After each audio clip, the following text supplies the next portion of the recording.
Gold, trusted gold buyers. మీరు తాకట్టు పెట్టిన బంగారాన్ని విడిపించి ఈ రోజు ఉన్న మార్కెట్ ధరకు కొనబడను.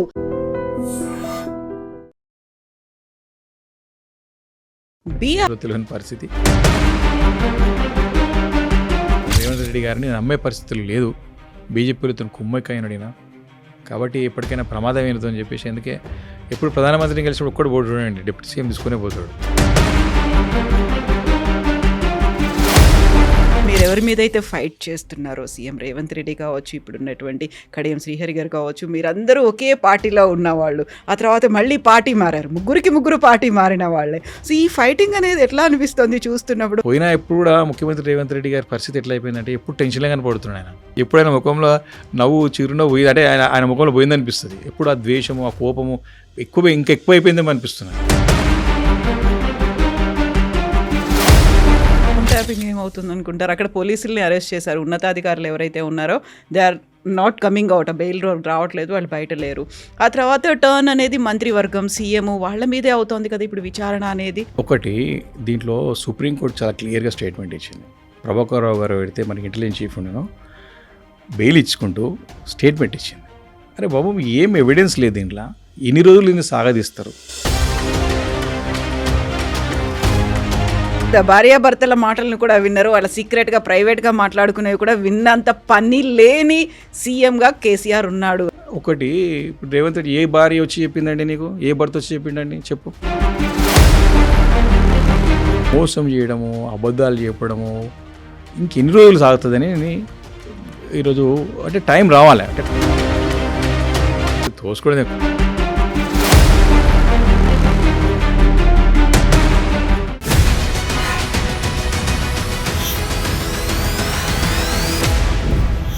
నమస్తే, welcome to I dream inside politics with Kavitha. BRS BJP శరీరాలు వేరైనప్పటికీ ప్రాణం మాత్రం ఒకటే. పార్లమెంట్ ఎన్నికల్లో బీఆర్ఎస్ చనిపోతూ బీజేపీకి అవయవదానం చేసింది. ఎందుకని బీజేపీ కేసీఆర్ని అరెస్ట్ చెయ్యట్లేదు? ఈ మాటలు మున్సిపల్ ఎన్నికల ప్రచారంలో భాగంగా సీఎం రేవంత్ రెడ్డి చేశారు. నిజంగానే బీఆర్ఎస్ బీజేపీ ముందు ఎందుకని మోకరిల్లింది? ఆ బంధం ఎప్పుడు బలపడింది? మనతో పాటుగా ఉన్నారు కుత్బుల్లాపూర్ ఎమ్మెల్యే వివేకానంద్ గౌడ్ గారు. హలో అండి, నమస్తే. నమస్కారం. ఎలా ఉన్నారు మీరు? Fine. Thank you so much for the first time మా స్టూడియోకి వచ్చారు. అండ్ కొంచెం ఇంటర్వ్యూస్ అంటే కొద్దిగా భయము అదే అని ఉంటుందా మీకు? లేదా అలాంటి భయం ఏం లేదు, కానీ కొంచెం ఎందుకు దూరం పెడతారు మరి మీడియా అంటే? మీడియా దూరం ఏమి ఉండవు. జనరల్గా ఇంటర్వ్యూస్ అనేది ఎందుకో కొంచెం మన జానర్ కాదులే, మన లాభం కంటే నష్టం కోసం ఎక్కువ పడుతుంది, ఎందుకని చెప్పి దూరం పెడుతూ ఉంటాం. జస్ట్ టైం వచ్చినప్పుడు తప్పకుండా సందర్భం వచ్చినప్పుడు ఇంటర్వ్యూస్ ఇస్తూ ఉంటాం. కానీ డెప్త్గా డీటెయిల్గా ఇంటర్వ్యూస్ చాలా తక్కువ అరుదు. బస్ మెయిన్ స్ట్రీమ్ మీడియా కానివ్వండి, లోకల్ మీడియా ఎప్పుడు రెగ్యులర్ అడ్రస్ చేస్తూనే ఉంటాం, ప్రెస్ మీట్స్ అటెండ్ చేస్తూనే ఉంటాం. ప్లస్ ఇంకా దాంతో ఇంటర్వ్యూస్ అనేది తక్కువ, రేర్ ఇప్పుడు ఎలక్షన్ సమయంలో ఆ సందర్భంలో తీసుకుంటూ ఉంటాం తప్ప. జనరల్గా ఇప్పుడున్న తరుణంలో చూస్తామంటే ఈ యొక్క ఇంటర్వ్యూస్లో ఏదో ఒక చిన్న తప్పు దొరికితే ఆ తప్పు ఎట్రోల్ అయితే తప్ప మనం మాడినంత ఎటో పోతుంది. కాబట్టి ఎందుకు దూరం ఉంటేనే న్యాయమని చెప్పి దూరమే ఉంటాం. చాలా వరకు పొలిటీషియన్స్ అంటే మీడియా ఫ్రెండ్లీ ఉంటారు. అందులో ఉండి డే టు డే హ్యాపెనింగ్స్ బోల్డ్ అని అవుతూ ఉంటాయి కాబట్టి వాటి గురించి మాట్లాడాలి అనేటువంటి ఒక ఫీల్ ఉంటుంది కదా. తప్పకుండా ఉంటుందండి, తప్పకుండా. మేము దట్స్ వై మేము main stream media regular address చేస్తూ ఉంటాను. రెగ్యులర్గా మనకి అదే బీఆర్ఎస్ విప్గా అసెంబ్లీలో ప్లస్ బయట కూడా జనరల్గా డే 1 నుంచి కూడా నేను మీడియా మాట్లాడుతూనే ఉంటాం. ఏ సబ్జెక్ట్ వచ్చినప్పుడు అడ్రస్ చేస్తూ ఉంటాం. ఏదైనా గవర్నమెంట్ నుంచి ఏదైనా అలిగేషన్ వచ్చినప్పుడు దానికి ఆన్సర్ చేయడం కానీ ఇవన్నీ తప్పకుండా జనరల్ ఉంటాయి. పార్టీ ఆఫీస్లో కానివ్వండి, లోకల్గా కూడా ఉంటాయి. డీటెయిల్గా ఇంటర్వ్యూస్ అనేది తక్కువ, ఆ ఇంటర్వ్యూస్ చాలా తక్కువ. ఇప్పుడు మాకు ఉంటే హార్డ్లీ ఒక 3-4 ఉంటే తప్ప ఎక్కువ ఉండేవి. But day to day political యాక్టివిటీలో మాత్రం 100% I'll be on the front end only. Fighting for the public. Always. ముందు నుంచి కూడా అది అపోజిషన్లో కాబట్టి ఫైటింగ్ మోడ్లో ఉండాలి. మేము అందరం కూడా ఫైటింగ్ మోడ్లో ఉన్నాం ఇప్పుడు అందరం. ఇప్పుడు మళ్ళీ ఫైటింగ్ మోడ్కి డబుల్గా ఉండాల్సిన అవసరం ఉంది. మున్సిపల్ ఎలక్షన్స్ అనేవి ఇప్పుడు అవుతున్నాయి కాబట్టి ఇవన్నీ చూస్తున్నప్పుడు బోల్డ్ అని అలిగేషన్స్ అనేవి బీఆర్ఎస్ పార్టీ మీదే చాలా ఎక్కువ కనిపిస్తున్నాయి. ఎందుకంటే 10 years మీరు అధికారంలో ఉండి వచ్చారు కాబట్టి. దానికి సంబంధించి ఇప్పుడు 2 years కంప్లీట్ అయినప్పటికి కూడా వరుసగా వస్తున్నటువంటి అంశాలన్నీ కూడా బీఆర్ఎస్ పార్టీ గతంలో చేపట్టినటువంటి పథకాలు కావచ్చు, వాళ్ళు చేసినటువంటి కార్యక్రమాలు కావచ్చు, గవర్నమెంట్ యాక్టివిటీస్ కావచ్చు. ఏంటి అసలు ఇన్ని అవకతవకలకు పాల్పడిందా బీఆర్ఎస్? ఒకటి డే 1 నుంచి కూడా చూసినట్లయితే ఇప్పటికి థర్డ్ ఇయర్లో ఎంట్రీ అయిపోయింది ప్రభుత్వం, కాంగ్రెస్ ప్రభుత్వము సర్కార్ వచ్చేసి ఆల్మోస్ట్ ఆల్ ఇంకా 30 months అయితే నీకు హాఫ్ ఇయర్ అయిపోయినట్టే. ఆల్మోస్ట్ ఆల్ ఇంకా నీకు టూ ఇయర్స్ 2 months అయిపోయింది, అంటే 26 months ఆల్మోస్ట్ అయిపోయినట్టే. ఇంకా 4 months అయితే హాఫ్ ఇయర్ అయిపోతుంది వాళ్ళది. ఇంకా కూడా నీకు 10 years పాలన నువ్వు చేసింది ఏమి లేదు, చేసింది చెప్పుకోలేక, చెప్పుకోదగ్గది చేసింది ఏమి లేక ఈ రకంగా మరి ముఖ్యమంత్రి గారు కానీ ఆరు మంత్రులు కానీ మా పైన దాడి చేయడం స్పష్టంగా కనపడుతుంది, ప్రజలకు అర్థమవుతుంది. ఇప్పుడు డే 1 నుండి కూడా ఫస్ట్ రోజు నుంచి కూడా వారు ఫస్ట్ సెషన్ పెట్టినప్పుడు నుంచి కూడా వారు ముఖ్యమంత్రి అయిన సంగతి మర్చిపోతున్నాడు. ఇంకా కూడా ఆయన అపోజిషన్ నేను పిసిసి అధ్యక్షుడిని వ్యవహారం కనపడుతూ ఉంటుంది రేవంత్ రెడ్డి గారిది స్పష్టంగా చూసినట్టయితే. మీరు వారు ఫస్ట్ ఇచ్చినటువంటి హామీ ఏంటంటే 100 రోజులు 6 గ్యారంటీలు అని చెప్పేసి కరాఖండిగా లిఖితపూర్వకంగా బాండ్ పేపర్ల మీద వీళ్ళు నోటీస్ మీద సంతకాలు పెట్టి ప్రచారం చేసినారు వీళ్ళు. అంటే 100 రోజులు 6 గ్యారంటీలు. నీకు ఇంకా 420 ప్రామిస్ అయితే చాలా ఉన్నాయి, ఇంకా రకరకాలైనటువంటి హామీలు. అంటే ప్రజలకి ఏ రకంగా నమ్మించి వారు అధికారంలోకి వచ్చినారో వారికి తెలుసు, ప్రజలకి ఇప్పుడు అర్థమైతే ఏ రకంగా మేము మోసపోయినా ప్రజలకు తెలుసు. కాబట్టి పదే పదే అంటే 2 years దాటిన తర్వాత కూడా 10 సంవత్సరాల్లో జరిగినటువంటి ఒక పరిపాలన గురించి, అభివృద్ధి కార్యక్రమాల గురించి చర్చ తప్ప మేము దానికి సిద్ధంగా ఉన్నాం. ఏ వేదిక పైనైనా సరే, ఎక్కడైనా సరే, ప్రతి సందర్భంలో మేము జవాబు చెప్పినాం. సరైన జవాబు, ధీటైన జవాబు. చాలా మంచి ఏంటంటే మా పైన ఎంత వాళ్ళు అలిగేషన్ చేస్తుంటే అంత క్లియర్గా మేము ఆన్సర్ చేస్తూ ఉన్నాం, ప్రజలకు అర్థమవుతా ఉంది అది. కానీ వీళ్ళు మాత్రం అర్థం కానట్టు ఉండి పదే పదే అంటే చెప్పిన అబద్ధానే పదే పదే చెప్పి దాన్ని నిజంలాగా నమ్మించే ప్రయత్నం చేస్తున్నారని స్పష్టంగా ఇప్పుడు నేను అనడం కాదు కానీ ప్రజల్లో ఇప్పుడు ఒక ఏ విలేజ్కి వెళ్ళినా సరే, ఏ టౌన్కి వెళ్ళినా సరే, ఏ సిటీకి వెళ్ళినా సరే మీరు ఒక్కసారి మన మీడియా ద్వారా కానీ ఎవరైనా అడగండి ఒకసారి, కామన్ మ్యాన్ ఏంది మీ ప్రభుత్వం పైన మీ యొక్క వైఖరి మీ యొక్క చెప్పండి, వాళ్ళు క్లియర్గా చెప్తారు. మోసపోయినామని చెప్పి ఫస్ట్ మాట చెప్తారు. గ్రామాల రైతులైతే మేము చూస్తున్నాం, చాలా మీడియా సోషల్ మీడియాలో వచ్చినైతే అంత భాష నిజంగా ఏ నాయకునికి శత్రువు కూడా రావద్దని కోరుకుంటాం మేము. అంటే మన యూరియా విషయంలో రీసెంట్గా జరిగేటువంటి ఈ యొక్క కొద్ది నెలల ముందు జరిగినటువంటి పరిణామాల్లో లేటెస్ట్ ఏంది, యూరియా దొరకకపోవడం రైతులకి. ఏ రకం కంపారిజన్ ఉంటుంది కదా, నువ్వు గతంలో అంటే గతంలో ఆటో అని డబ్బులు ఇస్తే వాడు యూరియా బస్తాలు ఇచ్చి ఇంటి దగ్గర వేసిపోతున్నాయని చెప్తున్నాను. నేను పార్టీ నాయకుడు కాదు కదా, కాంగ్రెస్ పార్టీకి పనిచేసే నాయకులు కార్యకర్తలు చెప్పినారు యూరియా విషయంలోనైతే. కాబట్టి వాళ్ళు 2 years 2 months దగ్గర ఎన్ని ఎంక్వైరీ కమిషన్స్, ఎన్ని స్పెషల్ ఇన్వెస్టిగేషన్ టీమ్స్, ఎన్ని కేసులు మా మీద, ముఖ్యమంత్రి మా కేసీఆర్ గారి పైన కానివ్వండి, కేటీఆర్ గారి పైన కానీ ఎన్ని కేసులు మీరు చూసినట్టయితే మీరు వరుసగా పవర్ పర్చేస్ అగ్రిమెంట్ మీద అప్పుడు ఏదో జస్టిస్ నరసింహారెడ్డి గారి కమిషన్ కోర్టు కొట్టేసింది అంటే కోపం మీద. రెండోది కాళేశ్వరం కమిషన్, మూడోది మొన్న ఫార్ములా ఈ కార్ రేస్ పైనటువంటి దానిపైన ఏసీబీ కేసు బుక్ చేయడం, బతుకమ్మ చీరల మీద కేసులు ఎంక్వైరీ కమిషన్ వేయడం, గొర్రెల పంపిణీ మీద చేయడము, ధరణి పోర్టల్ మీద ఎంక్వైరీ కమిషన్ వేయడం, రింగ్ రోడ్ లీజ్ పైన ఎంక్వైరీ చేయడం. మీరు ఇంకా చాలా 1 కాదు 2 కాదు ప్రతి అంశం పైన ఇది రాగానే సిట్ వేస్తా, నేను ఇన్వెస్టిగేషన్ చేస్తా, నేను కేసు బుక్ చేస్తా, మిమ్మల్ని నేను ఇన్వెస్టిగేట్ చేస్తా. అంటే అధికారం ఉంది కదా అని అధికార మదంతో, అధికార అహంకారంతో తప్పు కదా. పవర్ ఉన్నప్పుడు నువ్వు ఏం నువ్వు అపోజిషన్ ఉన్నప్పుడు నువ్వు ఫైట్ చేసినట్టు అర్థం ఉన్నది. నువ్వు రూలింగ్ పార్టీలో వచ్చి పర్ఫార్మెన్స్ చేసి వదిలిపెట్టి ఇంకా నేను ఫైట్ చేస్తాను, ఎవరి మీద ఫైట్ చేస్తావు, నువ్వు ఎవరి గురించి ఫైట్ చేస్తావు? కాకపోతే గతంలో జరిగినటువంటి బోల్డ్ అని అవకతవకలు ఇవన్నీ జరిగే వాటిని తవ్వి తీసే బాధ్యత ఇప్పుడు ఈ గవర్నమెంట్. నేనేమంటున్నా అంటే 2 సంవత్సరాలు అవుతా ఉంది కదా, దాదాపు 2 years అయిపోయింది కదా. 2 years అయిన తర్వాత ఏం ఆధారం దొరికింది మా పైన నీకు?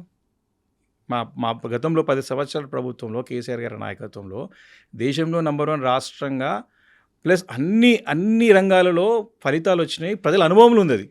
నా అనుభవము మనది ఏదో చెప్పుకోవడం కాదు. ఈరోజు ప్రజల ఎక్స్పీరియన్స్లు ఉంది కదా. వాటర్ ఏ రకంగా వాటర్ రిసోర్సెస్ ఎట్లా పెంచుకున్నాము, ఎలక్ట్రిసిటీని ఇట్లా క్వాలిటీ ఎలక్ట్రిసిటీని తెచ్చుకోగలిగినాము, వెల్ఫేర్ స్కీమ్స్ ఎంత బ్రహ్మాండంగా అమలు చేసుకోగలిగినాము. ఎక్స్పీరియన్స్లు ఉంది మాకు, 10 yearsలో ఎక్స్పీరియన్స్ ఉంది. నువ్వు ఎలిగేషన్సే కదా ఇప్పటివరకు కూడా. ఏదొక్కటి నిరూపితమైంది ఒక్కటి బయటపెట్టి ఇప్పటివరకు. నువ్వు పవర్ పర్చేస్ మీద చేసినావు, మేము చెప్పింది చేస్తుంటే పోయి ఇప్పుడు ఆయన సెక్రటరియట్ బాగాలేంటప్పుడు సెక్రటరియట్లో కదా కూర్చుంటున్నావు పోయి నువ్వు మీటింగ్లో. యాదాద్రి మీద నువ్వు కామెంట్ చేసినావు, యాదాద్రి పూజ పోయించిన గుడికి పోయించినావు కదా నువ్వు మొన్న. నువ్వు పొద్దున్న లేస్తే నువ్వు రివ్యూ చేసేదే పోలీస్ కమాండ్ కంట్రోల్లా. అది మేము చేసిందే కదా అది. నువ్వు చెప్పేది 4th city అని గొప్పగా చెప్పుకుంటూ 4th city ల్యాండ్ అక్విజిషన్ ఎవరు? 19,000 acres దాదాపు. అంటే దాంట్లో 17,000 ఆన్ హ్యాండ్ చేతికి వచ్చిన దాంట్లో ఈరోజు నువ్వు ఫోర్త్ సిటీ అని చెప్పుకుంటే ఎవరు భూమి ఎక్కడిదే బాబు నీతో చేతనైతే నీ సొంత నియోజకవర్గంలో కొడంగల్లో లగచర్లలో భూమి తీసుకోలేకపోయినట్టు ముఖం నీది. నువ్వు ఫోర్త్ సిటీది ల్యాండ్ ఎక్వైరీ చేసి నువ్వు ఫోర్త్ సిటీ కట్టేంత దమ్ము ధైర్యము నీకు ఆ సత్తా ఉందా? ఒకసారి ప్రశ్నించుకోవాలి కదా ఆయనకైనా, ముఖ్యమంత్రి ప్రశ్నించుకోవాలి. కాంగ్రెస్ పార్టీలో మంత్రులు ఎవరైతే ఉన్నారో, సలహాదారులు ఎవరైతే ఉన్నారో వాళ్ళు ప్రశ్నించుకొని మేధోమదనం చేసుకోవాలి, ఆత్మ పరిశీలన చేసుకోవాలి ఒకసారి. చెప్పే అన్ని స్కీమ్స్ రైతు బంధు మా స్కీమే, రైతు రుణమాఫీ మా స్కీమే, ఈరోజు పెన్షన్లు అన్ని పంచడం అన్ని మా స్కీమ్లే వేస్తున్నావు కదా నువ్వు. ఈరోజు గొప్పగా చెప్పుకుంటున్నావు, ఏదో ఒకటి మేము ఇది చేసినావు. ఏం చేసినావు అసలు? నీ సొంతంగా పేర్లు మార్చడం ఈ యొక్క 2 సంవత్సరాల్లో చేసిందంటే మా పైన బురద జల్లడం, కేసులు బుక్ చేయడం, దాని తర్వాత ఇంతకుముందు చెప్పినట్టుగా పేర్లు మార్చడం, ఒకటే ఒక పని చేసి పేర్లు మార్చడం చేసాడు. తెలంగాణ తల్లిని మార్చడం, చేతికెళ్ళి అంటే ఎంత ఫూలిష్నెస్ అంటే ఆశ్చర్యం. అంటే 2 years అయిపోయి 3rd yearలో ఎంట్రీ కాబట్టి ఖచ్చితంగా వారు సమానం ఇప్పుడు వాళ్ళు ప్రశ్న అడిగే పొజిషన్ లేరు, సమానం చెప్పే పొజిషన్ ఉన్నారు వాళ్ళు. ఊకే ప్రశ్నలు అడిగేదానికి ఎప్పుడు టోటల్ డిబేట్ అసెంబ్లీలో క్లియర్గా ప్రతి విషయం పైన క్లారిటీ ఇచ్చినాం. కాళేశ్వరం కమిషన్ గురించి అయితే కడిగిపడేసినాం. నిన్న అరెస్ట్ చేయమంటే ఏం అసలు కేంద్రం సిబిఐ ఎందుకు తీసుకోవట్లేదు? అసలు అట్లా కాదు. నీకు ఇప్పుడు ఒకటి ఆశ్చర్యం కలిగే విషయం ఏమిటంటే అరెస్ట్ చేయంటే ఆరోపణలు చేసి అలిగేట్ చేసి నువ్వు దొంగవని చెప్పేసి నువ్వు దొంగ రెడ్ హ్యాండ్గా దొరకబడినప్పుడు ఇప్పుడు ఏముంటుందంటే నేను ఎట్లకెళ్ళి బురదలు ఉన్నా ఇంకోరికి బురద అంటే ఇవ్వాలి, నేను అరెస్ట్ అయినా కాబట్టి ఇంకోరు అరెస్ట్ కావాలి, బురదలైన ప్రయత్నం తప్ప ఒక కక్ష సాధింపు చర్యగా కనపడుతుంది తప్ప, ఒక విద్వేషపూరితమైన రాజకీయాలు కనపడితే తప్ప నీకు ఎక్కడ నీకు కన్స్ట్రక్టివ్ పాలిటిక్స్ స్టేట్ ఇంట్రెస్ట్ ఎక్కడ ఉంది చెప్పు నీకు. ఇప్పుడు ఒక అధికారం వచ్చిన తర్వాత ఒక పొలిటికల్ పార్టీ వచ్చిన తర్వాత స్టేట్ ఇంట్రెస్ట్ పబ్లిక్ ఇంట్రెస్ట్ ఉండాలి. జనరల్గా సరే రాజకీయం ఎంతైనా చేసుకో, అల్టిమేట్గా ప్రజలకి ఏం లాభం చేకూరుతుంది, మన రాష్ట్రానికి ఏం లాభం అవుతుంది అనేది కావాలి. పదే ఫస్ట్ డే నుంచి కూడా వైట్ పేపర్ రిలీజ్ చేసినావు, అవన్నీ తేటతలం అయిపోయినాయి. ఎట్లా అంటే నీకు కాగ్ రిపోర్ట్ ఇచ్చింది, నీకు సర్వే లేటెస్ట్గా ఎకనామిక్ సర్వే పార్లమెంట్లో ప్లేస్ చేస్తే నీకు సెంట్రల్ మినిస్టర్ క్లియర్గా చెప్పిండు కదా, because of Kaleshwaram, because of mission Kakatiya prosper అయింది, రైస్ బౌల్ అయింది తెలంగాణ స్టేట్, తెలంగాణ రాష్ట్రం దేశంలో నెంబర్ 1 అని చెప్పింది కదా. ఇవన్నీ మరి మీరు ఫలితాలు అని ఇవన్నీ చూస్తున్నారు, కనిపిస్తున్నాయి అనుకుంటే దాని కింద జరిగినటువంటి లొసుగులు ఏవైతే ఉన్నాయో, కుంభకోణాలు ఏవైతే ఉన్నాయో వాటి మీద కదా విచారణ జరపాలి అనేది. మనం కేవలం పైన వచ్చినటువంటి ఫలితాలను, వచ్చినటువంటి అవుట్కమ్ని మాత్రమే చూస్తామా? అండర్ గ్రౌండ్లో ఏమైతే జరిగిందో అది కదా తవ్వి తీయాల్సింది అనేది ఇప్పుడు ప్రభుత్వం చెప్తోంది. నేనేమంటున్నా అంటే ఇప్పుడు ఏం లేని ఏం తవ్వుతావు? ఇప్పుడు ఏమైనా ఉంటే తవ్వుతే దొరికితే ఏం లాభం? 2 సంవత్సరాలు తవ్వుతూనే ఉన్నావు కదా, ఇంకెన్ని సంవత్సరాలు తవ్వుతావు? ఇంక సంవత్సరం అయితే అయిపోతుంది కదా అనేది. ఇప్పుడు 3వ బడ్జెట్ ప్రవేశపెడతావు, నెక్స్ట్ ఇంకా 2 బడ్జెట్లే ఉంటాయి నీకు. నువ్వు చేయాల్సింది అంటే నేనేమంటా అంటే దట్స్ వాట్, వారు పర్ఫామ్ చేయలేకపోతున్నారు, వారు అభివృద్ధి దిశగా రాష్ట్రాన్ని నడిపించలేకపోతూ ఉన్నారు, సంక్షేమ పథకాలు సక్రమంగా గతంలో అమలు చేసినట్టు అమలు చేయలేకపోతూ ఉన్నారు, కొత్తవి దేవుడరు ఉన్నవి కూడా ఆపేయడము, డిస్కంటిన్యూ జరుగుతూ ఉంది. కాబట్టి ఈ రకంగా లొసుగులు ఉన్నాయి, కుంభకోణాలు ఉన్నాయి, ఈ రకంగా కేసులు పెట్టి వీరిని హరాస్ చేయాలి అనేది స్పష్టంగా కనపడుతూ ఉంది. మీకు ఇంకెన్ని నేను ఇప్పుడు 10 సంఖ్యలో చెప్పిన ఇప్పుడు వారు కేసెస్ అని కూడా ఏదైనా ఒక్కటే నిరూపించాలి కదా. ఫోన్ ట్యాపింగ్ ఏమవుతుంది అనుకుంటారు? అక్కడ పోలీసుల్ని అరెస్ట్ చేశారు, ఉన్నతాధికారులు ఎవరైతే ఉన్నారో they are not coming out, bail రావట్లేదు, వాళ్ళు బయట లేరు. ఆ తర్వాత టర్న్ అనేది మంత్రివర్గం, సీఎం వాళ్ళ మీదే అవుతోంది కదా ఇప్పుడు విచారణ అనేది. వాళ్ళు అక్కడ చెప్పారు క్లియర్గా, వాళ్ళకి ఆధారాలు అనేవి ఇచ్చారు, ఎవరెవరు ఇందులో కల్ప్రిట్స్ ఉన్నారో, ఎవరు సూత్రధారులు ఉన్నారో వాళ్ళ మీదే కదా ఇప్పుడు ఇన్వెస్టిగేషన్ అవుతోంది. ఒకటి దీంట్లో సుప్రీంకోర్టు చాలా క్లియర్గా స్టేట్మెంట్ ఇచ్చింది. ప్రభాకర్ రావు గారు పెడితే మనకి ఇంటెలిజెన్స్ చీఫ్ ఉండను బెయిల్ ఇచ్చుకుంటూ స్టేట్మెంట్ ఇచ్చింది. అరే బాబు ఏం ఎవిడెన్స్ లేదు దీంట్లో, ఎన్ని రోజులు దీన్ని సాగదీస్తారు? ఛార్జ్షీట్ వేస్తే కేసు ఏముంటుంది దీన్ని ఆరోపణ చేస్తూ ఆరోపణని అలిగేషన్ చేసి దాన్ని నిరూపించే ప్రయత్నంలో భాగంగానే ఈ యొక్క డ్రామాలని, నాటకాలు నడుస్తూ ఉన్నాయి. ఇంకా ఛార్జ్షీట్ ఫైల్ చేస్తే నీకు ఛార్జ్షీట్లు ఏం దొరకదు, వెళ్ళిపోతే స్టాప్. దేర్ ఇస్ నో అసలు ఎవిడెన్స్ లేదు దాంట్లో, అసలు ఎలాంటి. సుప్రీంకోర్టు ప్రభాకర్ గారి విషయంలో చెప్పిన విషయం చెప్తున్నా, ఇది హరాస్ చేయడానికి కేవలము ఒక సెక్షన్ పెట్టేసి సెక్షన్ కింద మనకి బెయిల్ రాకుండా లోపడేయడమే తప్ప, ఆ సెక్షన్ పెట్టేటప్పుడు దానికి తగ్గ ఆధారాలు ఉండాలి కదా, ఎవిడెన్స్ ఉండాలి. అల్టిమేట్గా న్యాయస్థానాలు ఇప్పుడు అందుకే ప్రజాస్వామ్యంలో మనకి న్యాయస్థానాలను ఎందుకున్నాయి అంటే ఈ రకమైనటువంటి అరాచకాలు, దౌర్జన్యాలు, దాష్టికాలు అధికారం ఉంది కానీ అధికారంతో ఏమైనా చేస్తా అని చెప్పేసేటువంటి చేస్తారు కాబట్టే కదా మనకి న్యాయస్థానాలు ఉన్నాయి ఈరోజు. న్యాయస్థానంలో తప్పకుండా మేము అసెంబ్లీ వేదికగా మాట్లాడితే నువ్వు తప్పులు దొరకబట్టలేకపోయినావు కదా.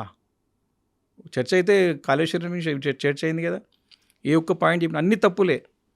పీజీ ఘోష్ కమిషన్ చేసినటువంటి ఆరోపణలు అన్నింటి కూడా తప్పు బట్టి తప్పని చెప్పి నిరూపించినాం. తోగ ముడుచుకొని పోయినారు. సిబిఐకి ఇష్టమని చెప్తున్నారు. సిబిఐ అరెస్ట్ చేయట్లేదు కదా. నేనేమంటున్నా అంటే ఎవరు పడతారు అరెస్ట్ చేసుకుంటే కూర్చుంటే అందరు అట్లా అనుకుంటే రేవంత్ రెడ్డి జైల్లో ఉండాలి కదా. రెడ్ హ్యాండెడ్గా దొరికినటువంటి బ్యాగ్తోనే నోట్ల కట్టలతో దొరికినటువంటి రేవంత్ రెడ్డి గారు ముఖ్యమంత్రి అవుతాడు. 10 సంవత్సరాలు రాష్ట్రాన్ని తీసుకువచ్చి 13 సంవత్సరాలు పోరాటం చేసి ప్రాణత్యాగానికి సిద్ధపడినటువంటి నాయకుడు తెలంగాణ తెచ్చి దాన్ని సస్యశ్యామలం చేసి తెలంగాణ దేశం నంబర్ పెట్టిన వ్యక్తిని అరెస్ట్ చేయాలి. ఈ రెడ్ హ్యాండెడ్గా డబ్బుల కట్టలతో తిరిగిన ముఖ్యమంత్రి కావాలి, ఆయన దేశాన్ని వెళ్ళాలి. ఇది ఎక్కడ న్యాయం? నీకు ఏ అసలు నా క్వశ్చన్ ఏంటంటే, న్యాయస్థానాలు ఉన్నాయి, చట్టాలు ఉన్నాయి, చట్టానికి లోబడి ఎవరైనా పని చేయాలి. చట్టానికి అధిగమించి పని చేస్తే తప్పకుండా వారికి రేపు పొద్దున్నే న్యాయస్థానం శిక్ష తప్పదు కదా. న్యాయస్థానంలో తప్పకుండా ప్రజాక్షేత్రంలో తప్పదు కదా. మాకైనా వారికైనా ఎవరికైనా అల్టిమేట్గా మనం ప్రజలకు వెళ్తాం. ప్రజలు వారికి ఏది నిజము, ఏది అబద్ధము, ఏది తప్పు, ఏది ఒప్పు, ఏది కుంభకోణం, ఏదని ప్రజలు పసిగట్టే పరిస్థితులు ఉన్నారు ఈరోజు. అంత ఈజీగా ప్రజల అమాయకులు అనుకోవడం కరెక్ట్ కాదు. ఇప్పుడు ఫోన్ ట్యాపింగ్లో ఆధారాలు ఉన్నాయి కాబట్టి వరుసగా బ్యాక్ టు బ్యాక్ నలుగురి మీద విచారణ అనేది జరిగింది అనేది కదా. ప్రజలకి ఆ డౌట్ అనేది రావట్లేదా? ఏం లేకపోతే వీళ్ళు ఎందుకు వస్తారు రాబాయి అనేది ఆలోచించట్లేదా వాళ్ళు? మేము చట్టాలపైన నమ్మకం ఉన్నటువంటి పార్టీగా, నాయకులుగా కేసీఆర్ గారు తీసుకుంటే కేటీఆర్ గారు కానీ, హరీష్ రావు గారు కానివ్వండి, మా రాజ్యసభగా పనిచేసిన సంతోష్ గారు కానీ అందరూ కూడా చట్టాన్ని గౌరవించి ఖచ్చితంగా మేము వస్తాం. బేషరతు మేము ఎలాంటి భయం లేకుండా వచ్చినాం కదా. ఇన్వెస్టిగేషన్ గురించి చెప్పినాం కదా. మేమేంటంటే ఇది ఇంకోటి దీంట్లో గమనించాల్సిన విషయం ఏమంటే, ఎప్పుడు ఎన్నికలు వచ్చినప్పుడల్లా ఈ అంశాన్ని బయటకు తీసుకొస్తారు. మీరు చూడండి, పార్లమెంట్ ఎన్నికలు జరిగినాయి. అప్పుడు ఇదే రకంగా నానా హడావుడి హంగామా చేసేసి కేసు ఉంది అని నమ్మించి ప్రజలని మళ్ళీ మభ్యపెట్టి ప్రజలని పక్కదారి పట్టించి ప్రజలని మోసం చేయాల్సిందంటే ఓట్లు వేసుకునేకి పార్లమెంట్ ఎలక్షన్ చూడండి మీరు ఒకసారి. దాని తర్వాత వచ్చినటువంటి మళ్ళీ జూబ్లీస్ బై ఎలక్షన్స్లో మళ్ళీ ఇదే రకమైనటువంటి కేసులన్నీ తీసుకురావడము, ఈ రకంగా ఇబ్బంది పెట్టడం. మళ్ళీ ఈరోజు మున్సిపల్ ఎలక్షన్స్ వచ్చినాయి, మళ్ళీ డ్రామా. అంటే నేను ఏమంటే, ఇన్వెస్టిగేషన్ అనేది ఒక డైలీ సీరియల్గా మారింది. ఇది ఎప్పుడు వరకు అవసరం ఉంటుంటే, ఎప్పుడు ప్రజల దృష్టి మళ్లించాలనేటప్పుడు ఆలోచన వచ్చినప్పుడు ప్రజలను డైవర్ట్ చేయడానికి ఈ రకమైన అంశాన్ని బయటకు తీసుకొస్తా ఉన్నారు. నేను సుప్రీంకోర్టు కోర్టు చేసి చెప్తా ఉన్నా. ప్రభాకర్ రావు గారి విషయంలో ఇంటెలిజెన్స్ వారే కదా టెక్నికల్ అసలు యాక్చువల్లీ సబ్జెక్ట్ టెక్నికల్ సబ్జెక్ట్, ఇది లీగల్ సబ్జెక్ట్, ఇది అంత అసలు పొలిటికల్ సబ్జెక్ట్ కానే కాదు. ఇది రోజు ముఖ్యమంత్రి గారు పని లేకుంటే ఎవరు ట్యాబ్ చేసుకుని ఇంకుంటూ కూర్చుంటాడు. పరిపాలన చక్కగా అదే కదా, భార్యాభర్తల మాటలను కూడా విన్నారు. వాళ్ళ సీక్రెట్గా ప్రైవేట్గా మాట్లాడుకునేవి కూడా విన్నంత పని లేని సీఎంగా కేసీఆర్ ఉన్నాడు అని. ఒకటి ఇప్పుడు రేవంత్ రెడ్డి ఏ భార్య వచ్చి చెప్పిందండి నీకు? ఏ భర్త వచ్చి చెప్పిండండి చెప్పు. మన కేటీఆర్ గారు ప్రశ్న అడిగిండు, వాళ్ళు సిట్ అధికారులు అన్నాడు. ఏందా మరి ఎవరు భార్య భర్తలు అని చెప్పారంటే, ఏ భార్య వచ్చి చెప్పింది నీకు, ఏ హీరోయిన్ వచ్చి చెప్పింది అని చెప్తే మేమేం చెప్పలే బయట అని చెప్పేసి అంటే, సిట్ అధికారులు చెప్పారు కానీ గాంధీ భవన్లో కూర్చొని ముఖ్యమంత్రి గారు సెక్రటరీలో కూర్చొని ఈ రకమైన స్టేట్మెంట్లు చేస్తారు. అంటే బాధ్యతారహితంగా అంత ఒక బాధ్యత గల పదవిలో ఉండి ఇంత చిల్లర రాజకీయాలు చేస్తారండి. మరి కవిత అన్నమాట 10 ఏళ్లలో నా భర్త పేరేంటో తెలియదు, ఆయన ఫోన్ ట్యాప్ చేశారు, స్వయంగా ఇంటల్లుడి ఫోనే ట్యాప్ చేశారని కవితనే అంటోంది కదా అనే మాట కాంగ్రెస్ కూడా చెప్తోంది. కవిత గారు మోరల్గా, లీగల్గా తన యొక్క మాటకి వాల్యూ లేదు. ఆమె గురించి ఇంత తక్కువ మాట్లాడుకుంటే మంచిది. మనం 10-12 సంవత్సరాలు అధికారాన్ని ఎంజాయ్ చేసి ఎంపీగా ఉండి, ఎంపీ అయిన తర్వాత మళ్ళీ ఎమ్మెల్సీ పదవి తీసుకొని అధికారం పోయిన సంవత్సరం తర్వాత 2 సంవత్సరాల తర్వాత ఇవన్నీ గుర్తొస్తున్నాయా? సమానం చెప్పాలా? ఎవరు మాటలు మాట్లాడుతున్నారు వాళ్ళు? రేవంత్ రెడ్డి గారి మాటలు, కాంగ్రెస్ మాటలు ఆమె నోటితో వస్తున్నాయి. కాబట్టి పెద్ద ఆమె మాటకు విలువ లేదు. She lost her individuality. ఆమె వ్యక్తిత్వాన్ని కోల్పోయింది. కాబట్టి పెద్ద తన గురించి మేము పెద్ద సీరియస్ కూడా తీసుకోవట్లేము. ఏమన్నా ప్రజలు కూడా అర్థం చేసుకున్నారు. ఇప్పుడు ఏదైనా అర్థంగా కొంచెం టైం పడుతుంది. స్టార్టింగ్లో కొంచెం అది కనబడుతుంది తప్ప ఒక హంగామా హల్చల్ ఏమవుతుంది కానీ వాస్తవాలు తెలుస్తాయి కదా ప్రజలకైతే. కొంచెం ఆలస్యమైనా సరే తెలుస్తాయి. కాబట్టి సామర్థ్యం ఉంది మనకి. మనకి నిజము గడప దాటలో కూడా అబద్ధం ఊర తీరి వస్తుంది అంటారు. కాబట్టి ఇది సార్ రాజకీయంగా ఉంటే ఎదుర్కొంటాం. కేసీఆర్ గారు ఇలాంటి ఎన్నో చాలా చూసిండు. ఆయనకు అపారమైన అనుభవం ఉంది, మంచి టీం ఉన్నది, మంచి సత్తా ఉన్నటువంటి నాయకత్వం ఉంది మాకు. కాబట్టి ఇవన్నీ భయపడేకి, ఇవన్నీ బ్లాక్మెయిల్ రాజకీయాలకు భయపడేటువంటి నాయకుడు మా నాయకుడు కాదు, పార్టీ మాది కాదు. అండ్ మీరు భయపడతారా? ఎందుకు భయపడతామని మేము మా నాయకుడు మంత గట్టిగా ఉన్నప్పుడు, ధైర్యంగా ఉన్నప్పుడు మాకెందుకు భయం? ఇంకా రెట్టింపు ఉత్సాహంతో పని చేస్తాం మేము. మాకేం భయం? అపోజిషన్లో ఫుల్ బాగా పని చేస్తున్నాం ఇప్పుడు. ఇంకా మేము రూలింగ్లో సరిగ్గా పని లేకుండా ఇప్పుడు ఎక్కువ పని ఉంది మాకు. మంచి ఫుల్ యాక్టివ్గా పని చేస్తున్నాం. అదే కవిత మీ మీద తీవ్రమైనటువంటి ఆరోపణలు చేశారు, ల్యాండ్ కబ్జా ఆరోపణలు. కవిత మాత్రమే కాదు, అక్కడ ఉన్నటువంటి కాంగ్రెస్ లీడర్లు కూడా కవితక్క అని మా ఎమ్మెల్యే వివేకానంద్ గౌడ్తో పాటుగా శంబీపూర్ రాజు అక్కడ 300 ఎకరాలకి సంబంధించి కబ్జా చేసిండ్రు. మీరు తనకి వాటా అనేది ఇస్తున్నారు, కవితకి ఈ మధ్యన వాటా ఇవ్వలేదు కాబట్టి తను మాట్లాడుతుంది అనేది. ఏమో నేను ఇప్పుడు ఇలా మీరు చెప్తున్న కవిత గారు ఏంటంటే చెప్తున్నది, ఎక్కడ వెళ్తే అక్కడ దట్స్ వాట్ ఆ మోడస్ ఆపరెండి ఏంటంటే ఏ ప్రాంతం పోతే ఆ ప్రాంతంలో ఉన్నటువంటి ఎమ్మెల్యేని కానీ ఆ నాయకుడిని బట్టి బురద తలాలి. That's why she lost our individuality. అందుకే చెప్తున్నా, తన ఒక వ్యక్తిత్వాన్ని కోల్పోయింది. ఆమెకి లీగల్గా మోరల్గా ఆమె మాటకి వాల్యూ లేదు ఈరోజు. కాబట్టి సరే, ప్రతి దగ్గర ఏ నియోజకవర్గం పోతే ఆ ఎమ్మెల్యేని, ఏ ప్రాంతం పోతే అక్కడ ప్రముఖ నాయకుని మీద బురదల్లి రావాలి, మీడియాలు ఉండాలి. కాబట్టి ఇది ఆల్మోస్ట్ ఆల్ రేవంత్ రెడ్డి గారు చేసినట్టు చేయించినట్టు కనపడుతుంది, ఆయన స్టైల్లో కనపడుతుంది. కాబట్టి పెద్ద సీరియస్గా ప్రజలు తీసుకుంటారు నేను అనుకోవట్లేదు.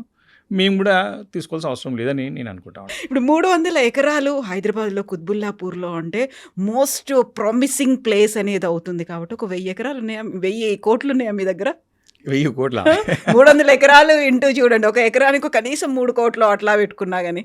ఇప్పుడున్నటువంటి అంటే సిస్టంలో మనకు ఉన్నటువంటి మన దేశంలో ఏ ఆస్తిని, ఏ డబ్బును మనం దాచిపెట్టలేము, మనం కనబడకుండా పెట్టుకోలేము. అన్నీ కూడా ట్రాన్స్పరెంటే ఉంటాయి, అన్నీ కూడా ట్రాన్స్పరెంట్ ఉంటాయి, అన్నీ ఓపెనే ఉంటాయి. అఫిడవిట్స్, మా ఎలక్షన్ అఫిడవిట్సే ఉంటాయి, బినామీ ఉంటే కూడా తెలిసిపోతుంది. కాబట్టి ఇప్పుడు అలాంటి అలిగేషన్స్ అనేది అంటే బేస్లెస్ అలిగేషన్స్, అది దానికి తోడు చెప్పినా కదా, వాళ్ళకి వాల్యూ లేదు, మోరల్ అండ్ ఇల్లీగల్ వాల్యూ లేదు. కాబట్టి మరి ఇదే వివేకానంద్ మరి టీఆర్ఎస్ ఉన్న రోజు మంచోడే, కానీ ఇప్పుడు నువ్వు వేరే పార్టీ వినాక చెడ్డోడవుతాడా, కబ్జాదారుడవుతాడా? కాబట్టి ఇవన్నీ జస్ట్ మాట్లాడుకోవడానికి, అలిగేట్ చేయడానికి పనికొస్తే తప్ప వాస్తవం అల్టిమేట్గా నేనేమంటున్నాను, దట్స్ వాట్ ఫస్ట్ నుండి చెప్తాను. అల్టిమేట్గా ప్రజలు న్యాయ నిర్ణేతలు, ప్రజలకు వాస్తవాలు తెలుస్తాయి. ప్రజల ముందు మనం నిజంగానే సర్వీస్ ఓరియంటెడ్ ఉన్నామా లేకపోతే యాక్టింగ్ చేస్తున్నామా అనేది ప్రజలు గుర్తుపడతారు. మనం డెడికేటెడ్ ఉన్నామా, కమిటెడ్ ఉన్నామా లేదా అనేది ప్రతి అబ్జర్వేషన్లో, ప్రతి మూమెంట్లో గుర్తుపడతారు. కాబట్టి మనకు అంత అవేర్నెస్ ఉన్నటువంటి మన సమాజంలో, మన యొక్క ప్రాంతంలో, ముఖ్యంగా మనకి హైదరాబాద్ కానీ తెలంగాణ రాష్ట్రంలో, తెలుగు రాష్ట్రాల్లో people are very intelligent. They know each and everything, ఎవరు ఏంది అనేది గుర్తుపట్టేస్తారు, గుర్తుపట్టగలుగుతారు, అంటే జస్టిఫై చేసుకోగలుగుతారు. కాబట్టి ఇంతున్న తర్వాత మనం ప్రజలకి మనం we are answer to the people, not to anyone else who can వస్తుంటారు, అలగేట్ చేస్తుంటారు, అట్లా చాలా ఉంటాయి. కాబట్టి అవన్నీ చాలా ఉంటాయి. ఎందుకంటే 3 సార్లు మీరు ఎమ్మెల్యే హ్యాట్రిక్ వరుసగా వచ్చిండ్రు అంటే ఇప్పటికి 13 ఏళ్ల నుంచి మీరు ఉన్నారు అంటే ఆబ్వియస్గా వస్తూనే ఉంటాయి కదా. 100% వస్తాయి, రాకపోతేనే తప్పు, వస్తాయి, మంచి సరిదిద్దుకోవచ్చు. మనం ఏమైనా వాస్తవమా కాదని గ్రహించవచ్చు. వాస్తవం ఎంత ఉందో కొన్నిసార్లు మనకి మంచి దీంట్లో ఏముంటుందంటే, డెమోక్రటిక్ సిస్టంలో మనకి నిజంగానే ఏదైనా అలిగేషన్స్ వచ్చినప్పుడు ఒక్కోసారి తెలియకుండా తప్పులు జరగచ్చు. కాబట్టి దాన్ని సరిదిద్దుకునే ప్రయత్నం చేసుకుంటాం. మీ అనుచరులు, మీ కార్యకర్తలు, మన మాటల్లో దొరలవచ్చు, మన ఒక పనిలో చేయొచ్చు, కొన్నిసార్లు మనం నిర్లక్ష్యం వహించవచ్చు, ఒక్కోసారి మనం దాన్ని ఉదాసీనతంగా ఉండే తర్వాత చూద్దాంలే అనుకోవచ్చు. కొన్నిసార్లు కొన్ని ఒక వర్క్ ఉంటుంది మా దగ్గర. మాకు యాక్చువల్లీ ఒక జూనియర్ కాలేజ్కి బిల్డింగ్ లేదు మా దగ్గర. పదే ఆపోజిషన్ చేయగానే కాలేజ్కి బిల్డింగ్ లేదని చెప్పేసి నేను కేసీఆర్ దగ్గర 2016లో సరే ఇట్లా ప్రాబ్లం అవుతుంటే అప్పుడు ల్యాండ్ ఇచ్చేసాను. కొన్నిసార్లు అపోజిషన్ పార్టీస్ నుంచి కూడా నిర్మాణాత్మక పాజిటివ్ కన్స్ట్రక్టివ్ ఆరోపణలు వస్తే మంచిది. ఇది మనము we can study into it, get into it and we can do better, చేసుకోవచ్చు కదా. వెన్ కమ్స్ టు ప్రజలు అరే నీళ్ళే వస్తలేవు అని చెప్తారు. మనం మామూలుగా వీడియో చూస్తూ ఉంటే కూడా పలానా ఇక్కడ నీళ్ళ సమస్య ఉన్నది, పలానా ఇక్కడ ఈ సమస్య ఉంది, ఎమ్మెల్యే పట్టించుకోవట్లేడు అని చెప్పేసి వస్తుంటాయి పేపర్లలో కానీ, ఛానల్లో కానీ, లేకపోతే సోషల్ మీడియాలో కానివ్వండి. డెఫినెట్లీ వీ షుడ్ అంటే వినాలి, చూడాలి, గమనించి దాన్ని మనం సరిదిద్దుకునే ప్రయత్నం చేయాలి. కాబట్టి అలిగేషన్స్ అనేది ఖచ్చితంగా మేము దాన్ని కూడా చాలా నేర్చుకున్నాం. అసలు కేసీఆర్ గారు అయితే నాకు డిగ్రీ కాలేజ్ నాకు చాలా బాగా గుర్తుంది. లాస్ట్ 2021-22లో నేను జూనియర్ కాలేజ్ బిల్డింగ్ గురించి పోయి వొకేషనల్ కాలేజ్ బిల్డింగ్ రెండంటే నేను ఒకసారి ఏం చేసిన, I want to do something. నేను ఎప్పటి నుంచో ఉన్న మా ఫాదర్తో ఇన్స్పైర్ అయ్యి రాజకీయాల్లో వచ్చిన ఆయన కూడా చాలా బాగా పనిచేసి ఆయన పేరు మీద ఉండాలని చెప్పేసి కోరిక ఉండే, స్కూల్ కట్టేయాలని కోరిక ఉండే నాకు. కాకపోతే వొకేషనల్ కాలేజ్ వచ్చింది, అప్పుడే ల్యాండ్ ఉన్నది, నేను వారి పేరు మీద కట్టే ఇప్పుడు మేము ఇఫ్ ఈ construct from our side we can మనం మెమొరీగా పేరు పెట్టుకోవచ్చు. మా ఫాదర్ పేరు నేను వొకేషనల్ జూనియర్ కాలేజ్ కట్టుకున్నాను నేను. ఇప్పుడు అది రన్ అవుతుందా, స్టార్ట్ ఓపెన్ అయిపోయింది? 4 years అయిపోయింది. Okay. Government KM Pandu memorial vocational junior college అని చెప్పి కుత్బుల్లాపూర్లో జూనియర్ కాలేజ్ వీళ్ళకి పక్కకే ఉంటుంది. దాని తర్వాత పెద్ద సార్ అయితే నీకు పిలిచి వివేక్ నీకు డిగ్రీ కాలేజ్ లేదు కదా అని అడిగాడు నన్ను. అవును సార్ అంటే, అరే అక్కడ పెద్ద ప్రాంతమే అవసరం అని చెప్పేసి అంటే అక్కడ డిమాండ్ ఉంది అని చెప్పేసి నేను అడగకుండా ఇచ్చేసి నాకైతే లెటర్ కూడా లేకుండా ఆ రోజు నా చేత. I still remember that day. KCR గారు చెప్తారు చాలామంది, ఇస్తే పెద్ద చేయి అసలు అది దానికి అసలు తిరుగుండదు అసలు. ఆ రోజు ఒకటే రోజు నాకు జూనియర్ కాలేజ్ బిల్డింగ్ ఇచ్చిండు, వొకేషనల్ కాలేజ్ శాంక్షన్ చేసిండు, డిగ్రీ కాలేజ్ కొత్త డిగ్రీ కాలేజ్ ఇచ్చిండు, మెడికల్ కాలేజ్ కూడా ఇచ్చిండు. మెడికల్ కాలేజ్ ఏమైందంటే మళ్ళీ వేరే ప్రాంతానికి షిఫ్ట్ అయింది. మెడికల్ కాలేజ్ కూడా పెట్టాడ బాగుంటుందని చెప్పి అడ్వైజ్ ఇచ్చింది తను.